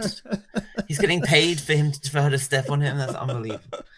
But I mean that actually ties quite into what we were saying. I mean, you mentioned this before in the dating episode, right? That she had to dispel rumors between, because he was the same guy from Parapipam as well, for whom they had more of a coupley type dance.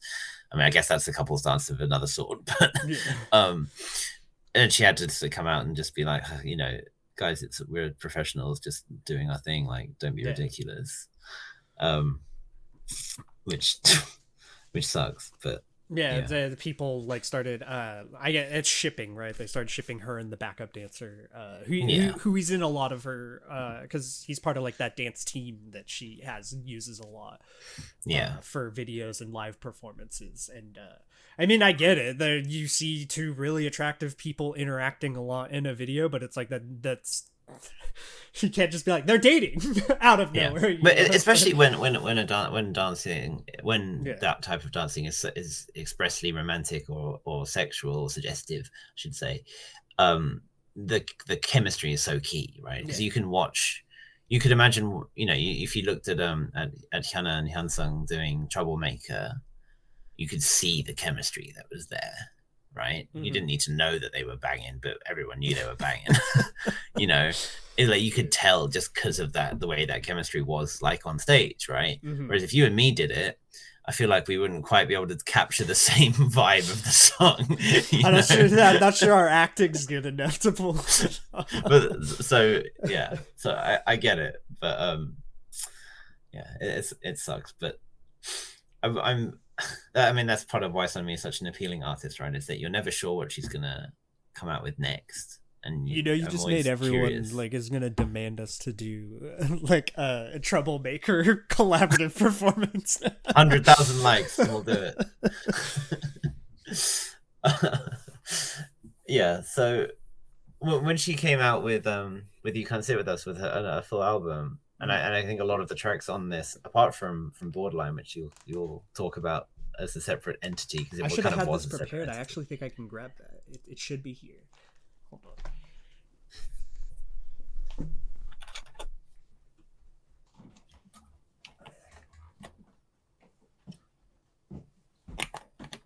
I do.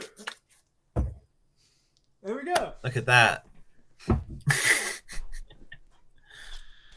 The first it's a nice package, actually. Wasn't a gift for someone else that I bought just for myself. It's an amazing package of it. Yeah, it has a lot of amazing photo cards and things of that nature inside. I never bought it, actually. I had to limit myself on buying albums in the summer because I was getting ready to move, and I knew I couldn't take my albums with me. And not only was the move a extremely costly endeavor, it was like, well, there's not that much point in me. I was thinking, anyway, but so You Can't Sit With Us was like a return to her style that her very like typical style, classic Sunmi pop song, I guess.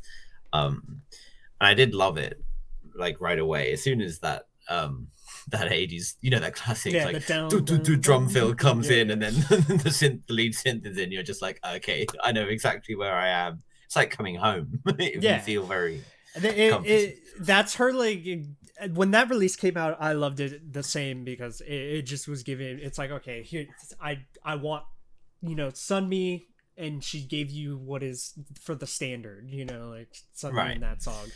Whereas the rest of the album explores to be a lot more than the title song Yeah, does. especially with Borderline. Yeah. So I feel like a lot of the songs on there are still very 80s driven, right? I'm trying to think if there's any ones on. What were the songs on there that I like? There's Cool and Narcissist. Yeah, then Um, here I can I should yeah, have yeah read the track Sunny list. Sunny 116, which call narcissism is one I really really enjoy, Yeah. and that when I play this, and then narcissism going into borderline is amazing. the Hmm. the experience of those two songs together, like because Yeah. narcissism plays and it goes right to borderline to finish at the Yeah. end there, which It's a well organized track yeah. list. It's always good.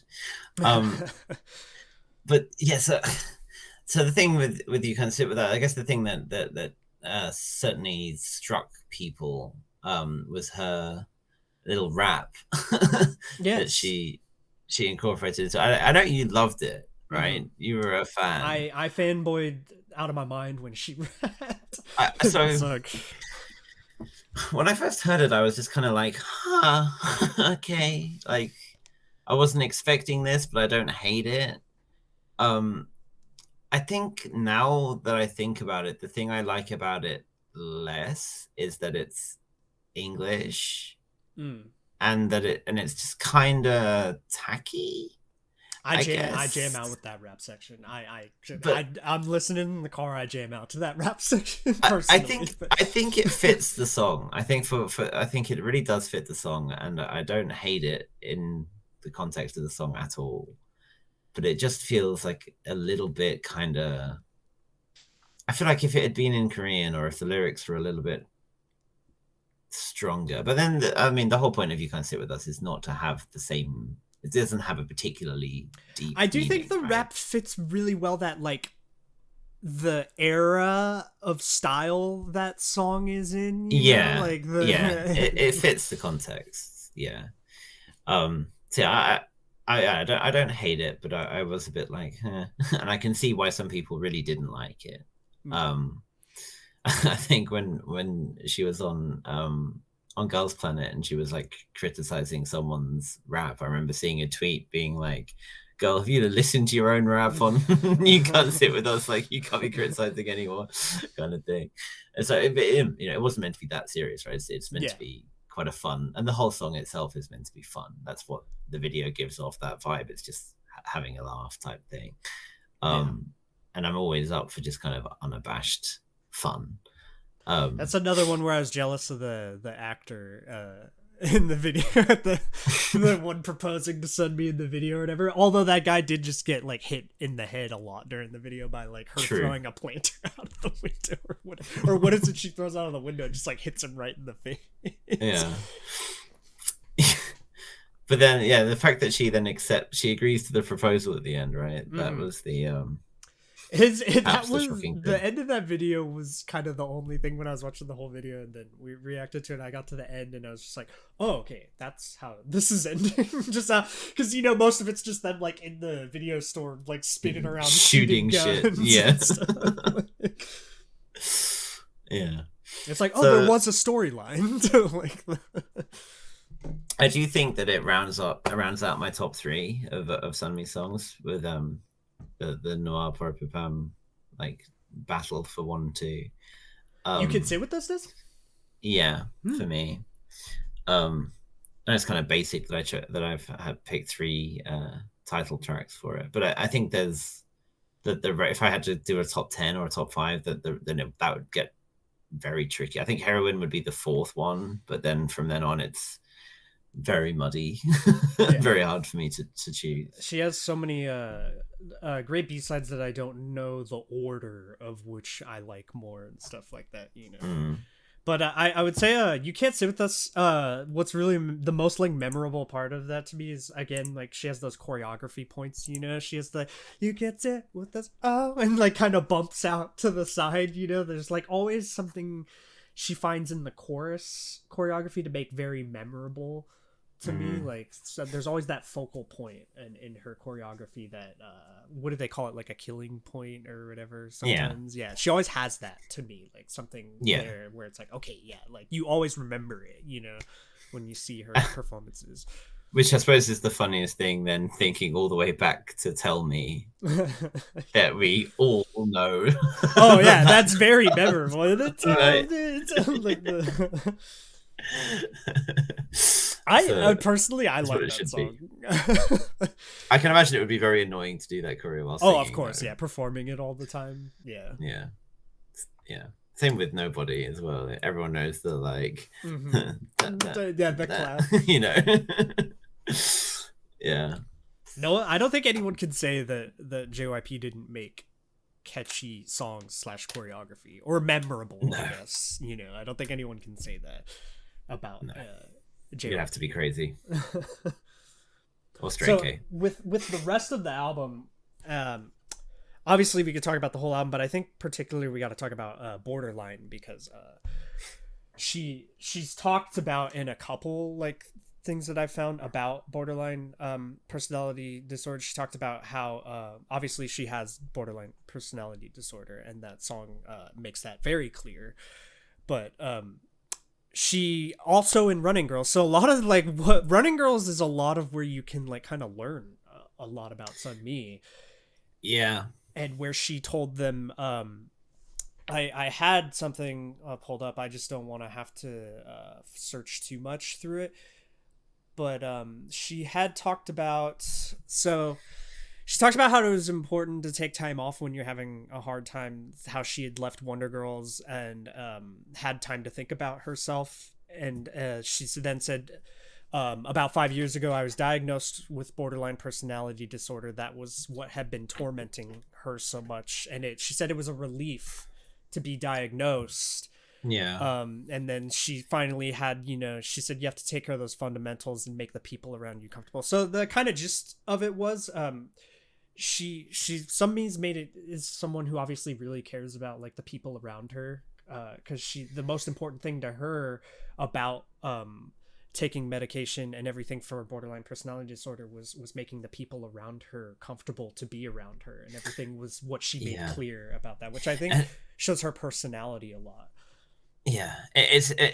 I mean, I don't know the statistics, but I'm going with my gut feeling on this, that it must be an exceptionally rare diagnosis to be able to get in Korea, because mental health diagnoses in general are very, I won't say behind, because they're not great anywhere in the world, but especially for personality disorders and stuff like that, it's very hard to get proper referrals and proper just access to proper treatment and stuff for it. So it must have been extremely difficult to actually get a proper diagnosis for it here. Yeah.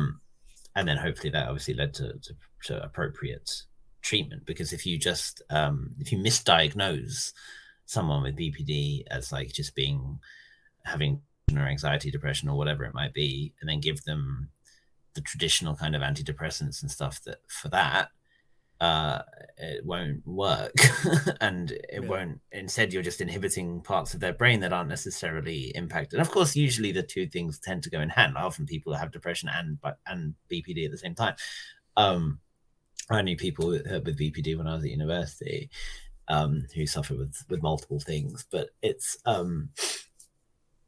yeah, I can imagine how much of a relief it must have been to get a proper diagnosis and really understand and be able to see, oh, this is actually everything fits, you know, all these descriptors and everything fits. And then versus trying to assume why you feel or constantly being misdiagnosed and then thinking, well, hang on, but this doesn't match. Why do I feel this way then if I'm supposed to feel this way? Like, why do I have these moments, you know? So yeah, I can only imagine what a relief that must have been for her. And then obviously that's the first step to being able to come to terms with it and live better with it. Which I feel like she definitely has, right? I don't think there's Yeah, been a period she where she's really said let it affect her. when she was talking to Hani and Chu, she said to the effect of, now I take a lot less medication and I feel a lot stronger now, she was saying to Yeah. them in that moment. So she was saying she feels a lot more dependent on her own strength than the medication, kind of, when she was talking to Hani and Chu about it. So that's, I definitely feel like she it's probably because, like she said, she treated herself because she was worried about how she is with the people around her that she cares about and everything. So it's, Yeah. And that's obviously the goal with any mental issue, right? Is that you want to be able to eventually be able to take control yourself, and you use medication to help you, but not to just become yeah, not to dependent. become dependent on it. Yeah, Yeah. Um, and yeah, it's now you can see the type of person that she is. Like when we watched Girls Planet, for example, she was this kind of sweet, almost motherly figure to a lot of the girls, right? Like mm-hmm. she was a, although the nature of the show didn't necessarily let the mentors do much mentoring, you could tell that when she was doing it, when she was very, professional, obviously, but also she could tell that she had deep affection for a lot of those girls, and they Mm-hmm. all obviously looked up to her, but had were able to form that connection with her and stuff. That perhaps a few years ago she would have struggled to do that kind of thing. For She would sure. have been it would have found it a lot more difficult. Um, and she now is taking on more and more responsibilities, and is her face is more public again, which is awesome to see as well, because it's not uncommon that once you turn that around 30 in Korea, you just don't quite get the same level of exposure as you used to, especially if you're still considered to be like an active idol, which Sunmi still is. Um, I mean, yeah, like you can go to the subway and see see her face. Like you can go walk past shops and you'll see her face, which is it's always a blessing to see It's in general. certainly way better than the ads that I see on stuff when I But walk so for around. example, there's some music platform or service or something.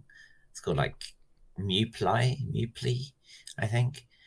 Um, there's I think it's new and it's like launching or something. And she is one of the models for it, one of the like brand people for it, along with Imogen, who's like that new superstar acoustic guitar dude that Korea's just Mm. madly in love with.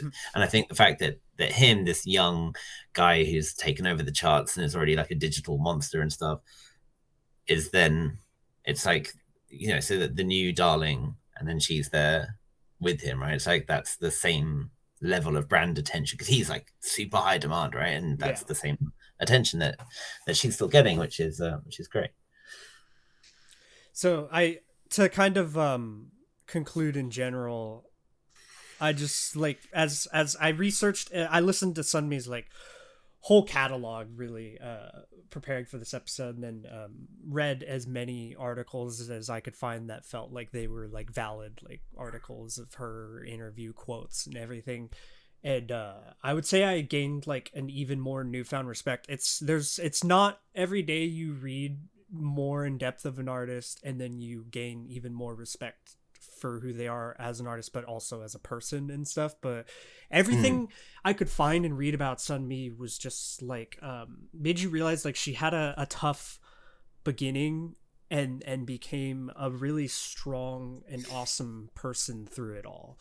Like Yeah. and all of that emotion of that from kind of the tough sadness in the start and the really confident and like I would say she is tough and I would say Oh she's yeah. very strong. I would say Sunmi, like Yeah. you can feel all of that side of her in her music, which is not every artist can fully give you the vibe of who they are as a person in their music. I think Sunmi does a very good job at representing who she is through her Yeah. music.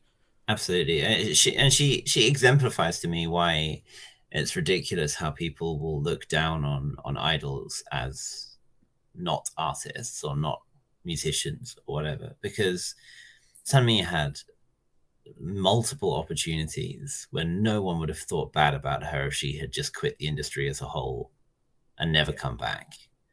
But clearly she wanted to do music. Hmm. She wanted to be an artist who released music that inspired people. Um, and she did. And like you say, like, because of all of that she went through, and that's a tremendous amount to go through. And like I said, that she's not even 30 yet, and she's gone through all of this and built herself up out of basically the ashes, right? That she certainly is inspirational both as a person and musically. Yeah, she should take a lot of pride in herself, I think. So, Sammy, if you ever see this, we're proud of you, and you should be proud too. Yeah, she should definitely be very proud. I think no one can. I don't think you could tell the story of K-pop without Sunmi. I think Yeah, she's very important to the story of it as a whole. I know there's probably things any of you listening feel that we didn't cover or get to, but I do think we did what we personally felt we wanted to talk about within about an hour 55 of our our crush on Sunmi basically talk for an hour 55. But yeah, feel free, anything that you feel I may have misquoted or misrepresented in talking about Sunmi, feel free if you want to correct me in the comments about any of that. I did my best from what I read and tried to understand about Sunmi to explain it in this video. But of course, I can always be corrected on anything I got wrong. But as for that, that is our episode about the goddess that is Sunmi, the icon, the legend, Sunmi. I love all of you who have been listening and commenting down there. Thank you guys so much. I'm Honan. I'm Oliver. Bye. Welcome back, everyone. This is, as we talked about earlier in the podcast, we would check out some of Sunmi's catalog and talk a little bit about it, some of our favorite music of hers, as well as the songs that she had a personal impact on in the writing portion of it. For those of you who watch the podcast, thank you very much. This is just a little kind of bonus here at the end. So, and first off, I believe that the first thing we like talked about was Rewind from like Wonder Girls was something that she was a part of the writing process for. Yeah, writing and composition. Yeah. Okay, so let's check that out. I'm trying to think if I remember this song, so it'll be interesting. Here it is.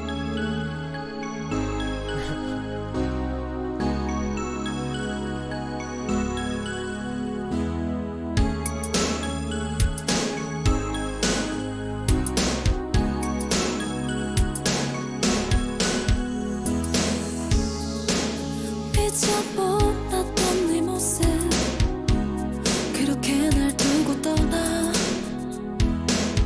Much more like laid back. 마주 Yeah. 잡은 두 손이 차갑게 식을 때쯤 우린 알아버려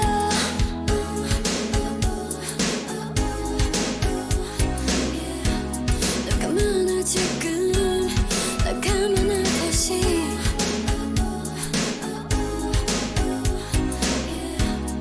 그렇게 넌 사라져가 And the drum. 네가 거꾸로 흘러 흐를수록 아름다워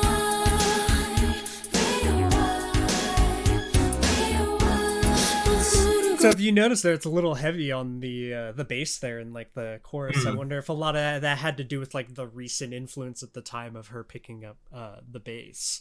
Yeah, it's always interesting when you listen to the songs from that album, like hearing the different instruments and stuff.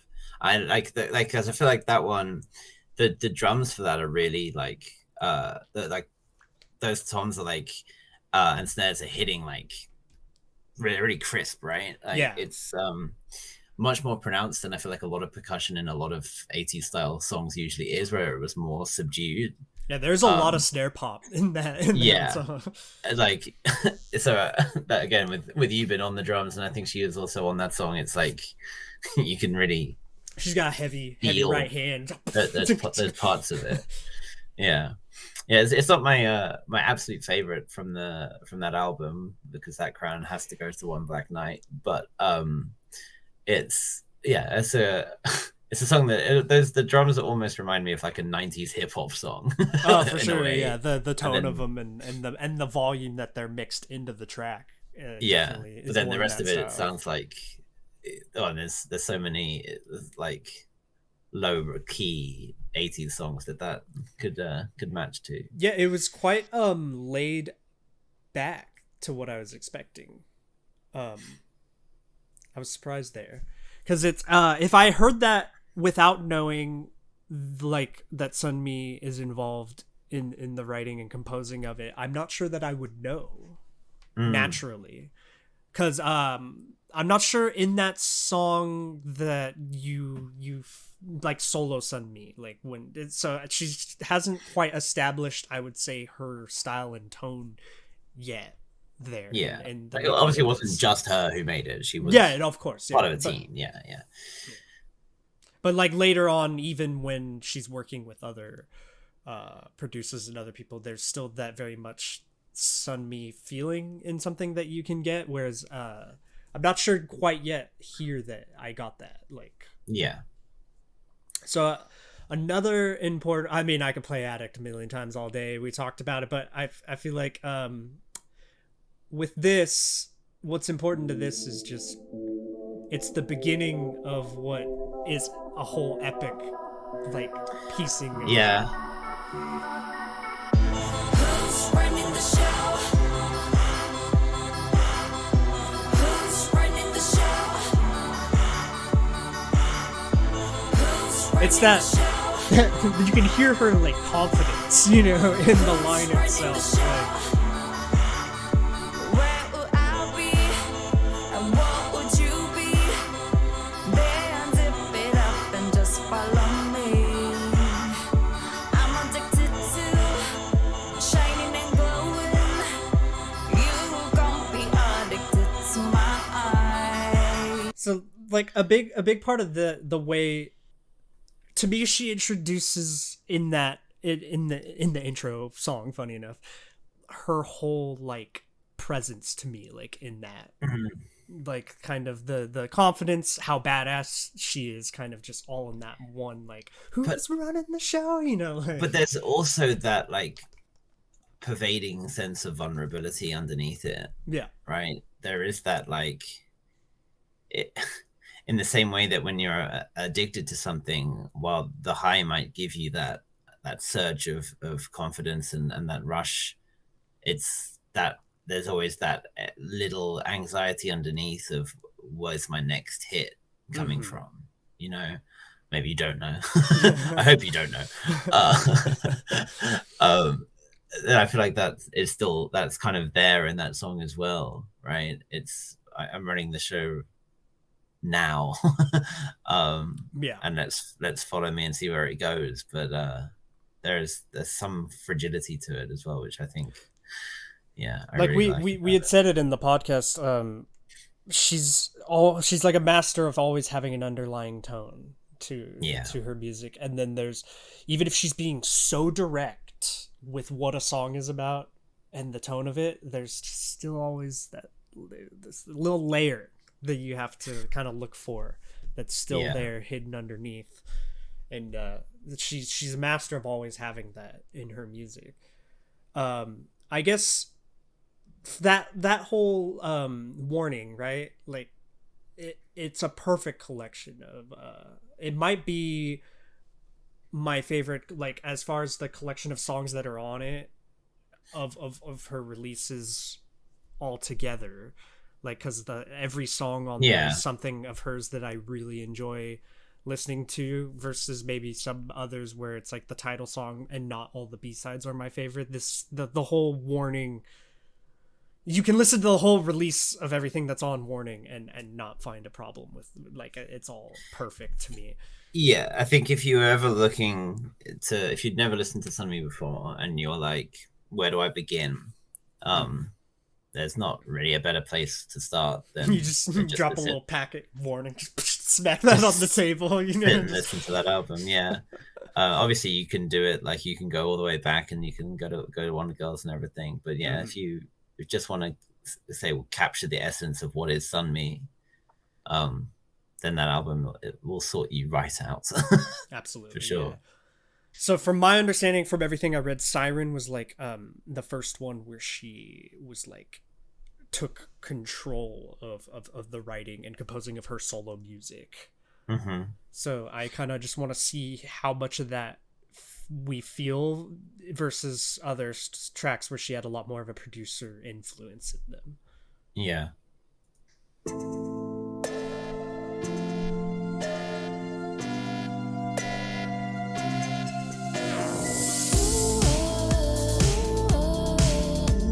This is what I was talking about when I said she uses her voice like an instrument. Like, Yeah.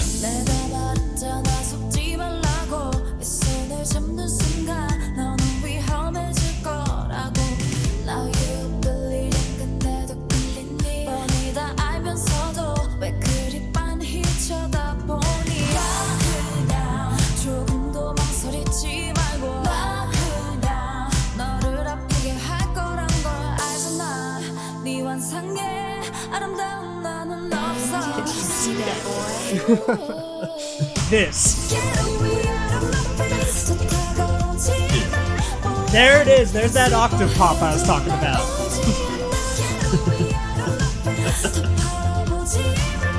The way she sings "My" right there. Yeah.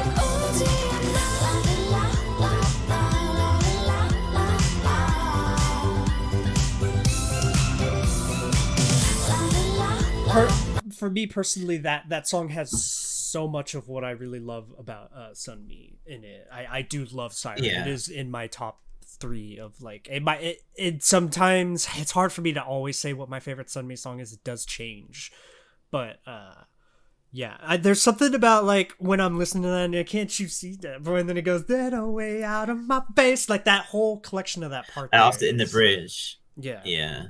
Oh, you mean like no? Just in the chorus, and then it's like that. The way the bridge works in Siren's always interesting to me. Like it drops down to just that like squelchy bass. Can't you see that, boy? She goes like really low with it, and then she just cuts it for a second, and then brings it all back. And that like lead synth that, or like it's not really a lead synth. It's more like an additional synth. One in the background. Yeah.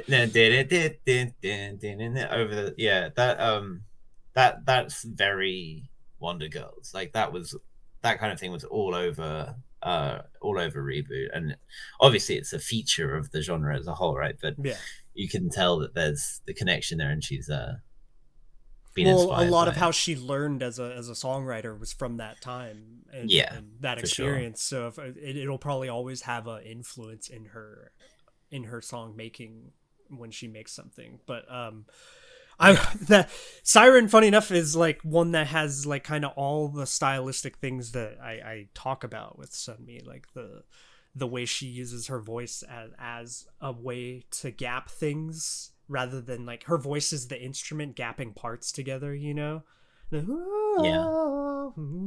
Like it's using it in that way that's very interesting to me, that maybe where some artists might just have a gap of just the MIDI there and not their voice, but she decides to add that layer to it with her voice. And then the aspect of like the mama, the way like she that's what I mean kind of with those like what I call like octave pops, just the way she sings in a very particular way all the time in her music, where she adds that little bit of flair to her voice all the time. Oh, is there anything you're seeing here particularly that you wanted to play and bring up? I mean, I'm happy with anything except Baby Shivers. I don't necessarily need to hear that right now. We never, funny enough, brought the Ed Sheeran thing out. I don't know that it's really important to bring up to talking about Sunmi, really. It's cool that she did. It's cool that it's cool it happened. Yeah. I know that you've only hearted a couple of these songs, so I could heart every single one, but my playlist I like to have like gapped by different stuff happening as I'm listening through it. I mean, we're getting a sneak preview as to what we'll have at the end of the next episode, which is going to be epic war music followed by Egyptian EDM. Your other playlists. Oh, and then yeah, you can see all the I Have Ghost in the Shell soundtrack down here. Listen, Egyptian EDM's for when Egyptian EDM for when you're really feeling it while you're driving. Okay. So I personally, I think like we got to play 24 Hours because this was like the first Sunmi song technically as a solo artist.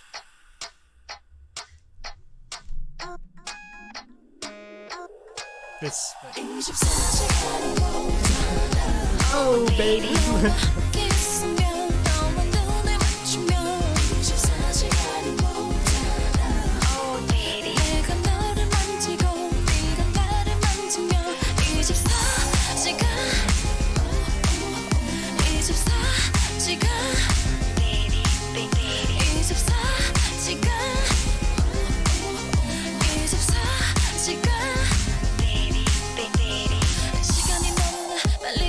I really hear what you were talking about now, with this entail, kind of this. There is like a similarity even musically of that really like kind of whispered kind of oh baby kind of thing, like da da da da da da. The pacing of that. There's something to it. Like I'll kind of see with Tail itself. It has that obviously dramatically different like starts to it, but in a way you could view Tail as like a conclusion to what set out with, right? Yeah, it's like a finality of that style almost. It's the kind of softness, sultry, I guess sultriness of it would be like the sultriness a word I very don't seductive. Yeah, very seductive. That's like similar kind of like that's kind of whispery view.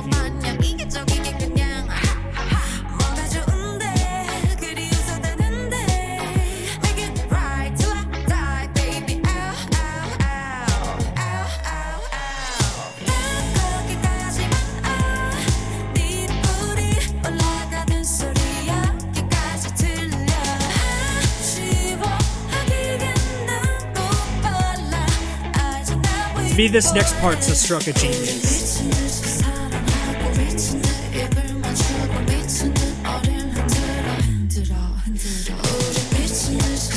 That whole like, especially with the choreography, the like the kind of like almost like she almost like snake movement or something. It's not even. People would say it's like feline, but it's not. It is more snake-like, isn't it? It's like she's hunting her prey in that moment or something, like it's very interesting. I think that in 24 Hours when she's there and she's saying like she's just saying the words 24 hours over and over again, she's like, it has that kind of like that desperation to it and like that like something has to happen in these 24 hours and stuff. And whereas with Tail, I guess you could say it's like at the end, like the tail of her body of work. She is the one who's become like the predator. Not. I would say over that time, she definitely became a different person. I'm sure, and you could feel the confidence of herself, like through each release, just becoming higher and higher and more established. And in Tail, I mean, so I have like a mini stroke sometimes if you watch like the beginning of the Tail music videos. So it's like, I don't know that the beginning of 24 Hours quite has the impact visually that Tail does, when you're watching it. Tail is nothing if not striking. Yeah. It's instantly impactful. Even Cord watching it, I remember just going like, like looking at her, he's like, is this happening? He's like, what is that? The shock, it's very shock factor at first, It would have been fascinating if that had been the first Sunmi song you'd ever seen. Oh, it would be interesting to go backwards in the catalog like that. your first impression being tail, and Just be like, hey, check out this solo thing, you might like her, and you see that and you're like, oh my good god. Yeah, I think you'd have to break someone in kind of easy with like Yeah, Yoshida you might or get something. intimidated, scared away. Yeah. It's like showing Hotel de Luna for IU as the first thing that someone sees. You'll have a very different impression than the beginning of her catalog of music. Yeah. Well, we could go through all these, but of course, those were kind of some of the focal point ones that we brought up during the podcast. I do know that for kind of ending, we could play that rap part, but I already said how I feel about it. I think it's a jam, Yeah. the rap section there. Borderline, obviously, Borderline sometimes is my favorite song. It shifts in and out of being my favorite because I feel like it's the one where she's the most vulnerable of who she is, and then musically, to me, it's one of the most interesting K-pop songs that I've ever listened to. If it falls under, I just don't even know. I mean, obviously it is still a K-pop song for a K-pop artist, right? But like Addict, it's English, and it's very obviously they're declaring different things, but they're both declarative songs, right? They're both open expressions of something, just two very different sides to her. I think perhaps them being in English it says a lot, really, doesn't it? Because it's that she wants to express that in a way that that we can understand more clearly, and perhaps in a way that maybe she now feels she is better expresses it in, because we know that she wrote these lyrics herself. At least she had help, I think, writing them to make sure that the English wasn't like riddled with but mistakes. It's her emotion being conveyed behind it. Yeah, but it's what she wants to say. It's, and she did, I believe, write it in English originally, which I think it's an interesting touch. It's hard to imagine writing a personal song not in your native tongue. I would say too, it's for some people who maybe didn't know that she has a borderline personality disorder. It's like a very direct announcement, kind of that. And then, but the when we talked about how there's always that underlying tone in her music, I would say Borderline's one of those songs where that underlying tone is being directly thrown at you, versus it being kind of subtle in a different song. It's just directly towards you, like here's like that kind of bit of sadness and that bit of that emotion just being directly portrayed to you. And it's very rare in K-pop at all to see artists really engage with their mental health in such an open and earnest way. I think the only other example I can think of that springs to memory of someone just declaring, hey, this is something that's wrong with me and this is how I'm dealing with it, is Goblin by Sully. And even then that's the music video that declares it more. So well, I mean, obviously that story has a much less happy ending than this one. So above all, it's a brave thing to do, right? To release something like that. And obviously Borderline she released long before this before the album. The video it was a video release, and it's so severely underrated in my mind, how well it came out. It came out like quite soon after La La La, I think, right? Mm-hmm. And I believe so, yes. And I think probably because the different, or the disinterest or indifference, I should say, towards that song, perhaps it didn't quite catch the same attention. I mean, it was never intended to be like a single or anything, right? But it was it did kind of slip under the radar for a lot of people. It's an interesting. I think for some people, maybe who are even Sunmi fans, maybe it's one that was difficult for them. If you're someone who just like really enjoys her title songs, I could see how that style could be such a shift for you as a fan. For me, I personally really loved that she represented that side of herself. But I mean, like I said, we could endlessly talk about Sunmi. Always feel free to to let us know anything you feel that we didn't talk about. I do know one thing we didn't bring up was an interesting thing where Rain had when her dad had died. I remember reading this last night before I went to bed. She said Rain really helped her during that time or whatever, because he had like called her and said he had something that was a similar experience or whatever, and he basically told her like, now you got to take care of your family, kind of thing. And she said that he supported her a lot with that phone call because he was a massively famous senior artist at the time, and she wasn't really yet established and stuff. And yeah, I thought that was Rain really Rain cool. was JYP at that point. Yeah. He made it funny at the end. He's like, I knew you were gonna be famous, that's why I called you or whatever. he's a funny dude. All right, so as far as goodbye, I'm gonna leave you with Oliver's favorite and one that I really enjoy as well.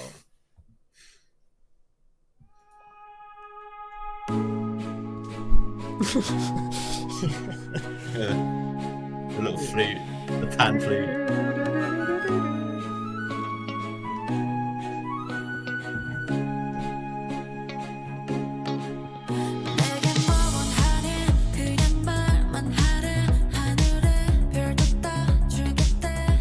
I just love that MIDI in the background, the like ticking, the arpeggiated one.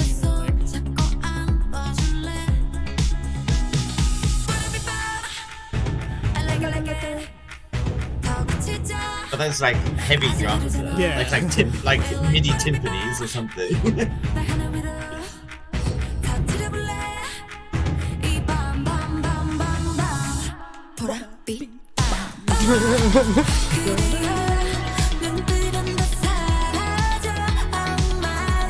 Guitar is used in a really cool way in this song too. Yeah, just like that light strumming over the top of it.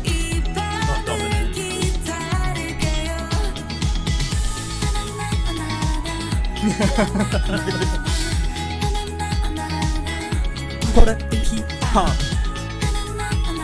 It just means like, it's a word for purple or something, right? Yeah, Bora Yeah. it's like slightly changed.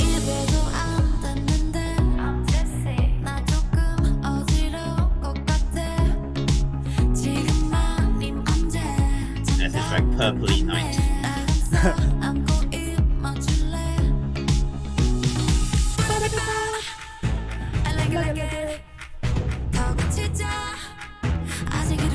Just need to make a gif of our head bobs.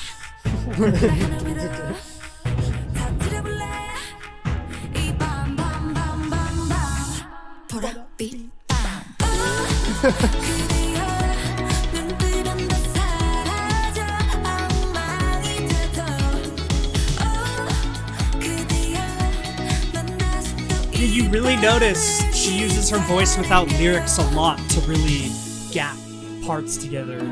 Yeah.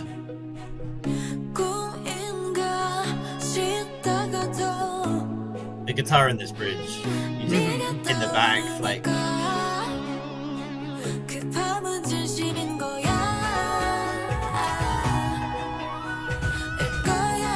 it's like half harmonizing with that paddle. And it fully does it. Yeah. It's epic. It's sick. Then we have like a bit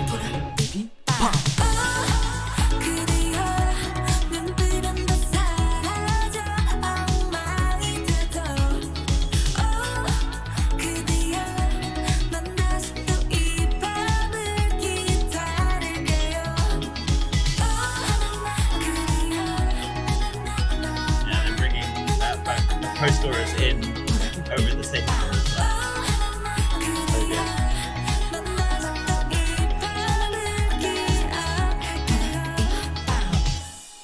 Yeah. I would say that's like the perfect example of just such a well-crafted song. Yeah, all the that's way how you through. make a song. Yeah, it's like it's like if you wanted to show someone, here's an example of like a perfectly crafted Sunmi song. Like it is a very good example of one. That's gonna be it for this, everyone. The only thing I want to leave everyone with curiously is earlier we talked about how people can't really get the vibe of Sunmi when they cover her music. Papori Pipam, I'll leave you guys with this, is I've always thought of IU being someone who could definitely pull Paporepi Palm off in a similar vein to Sunmi. Yeah. So that's a little discussion that I feel like everyone can kind of have if they agree with that or not. All right, I'm Honan. I'm Oliver. Bye.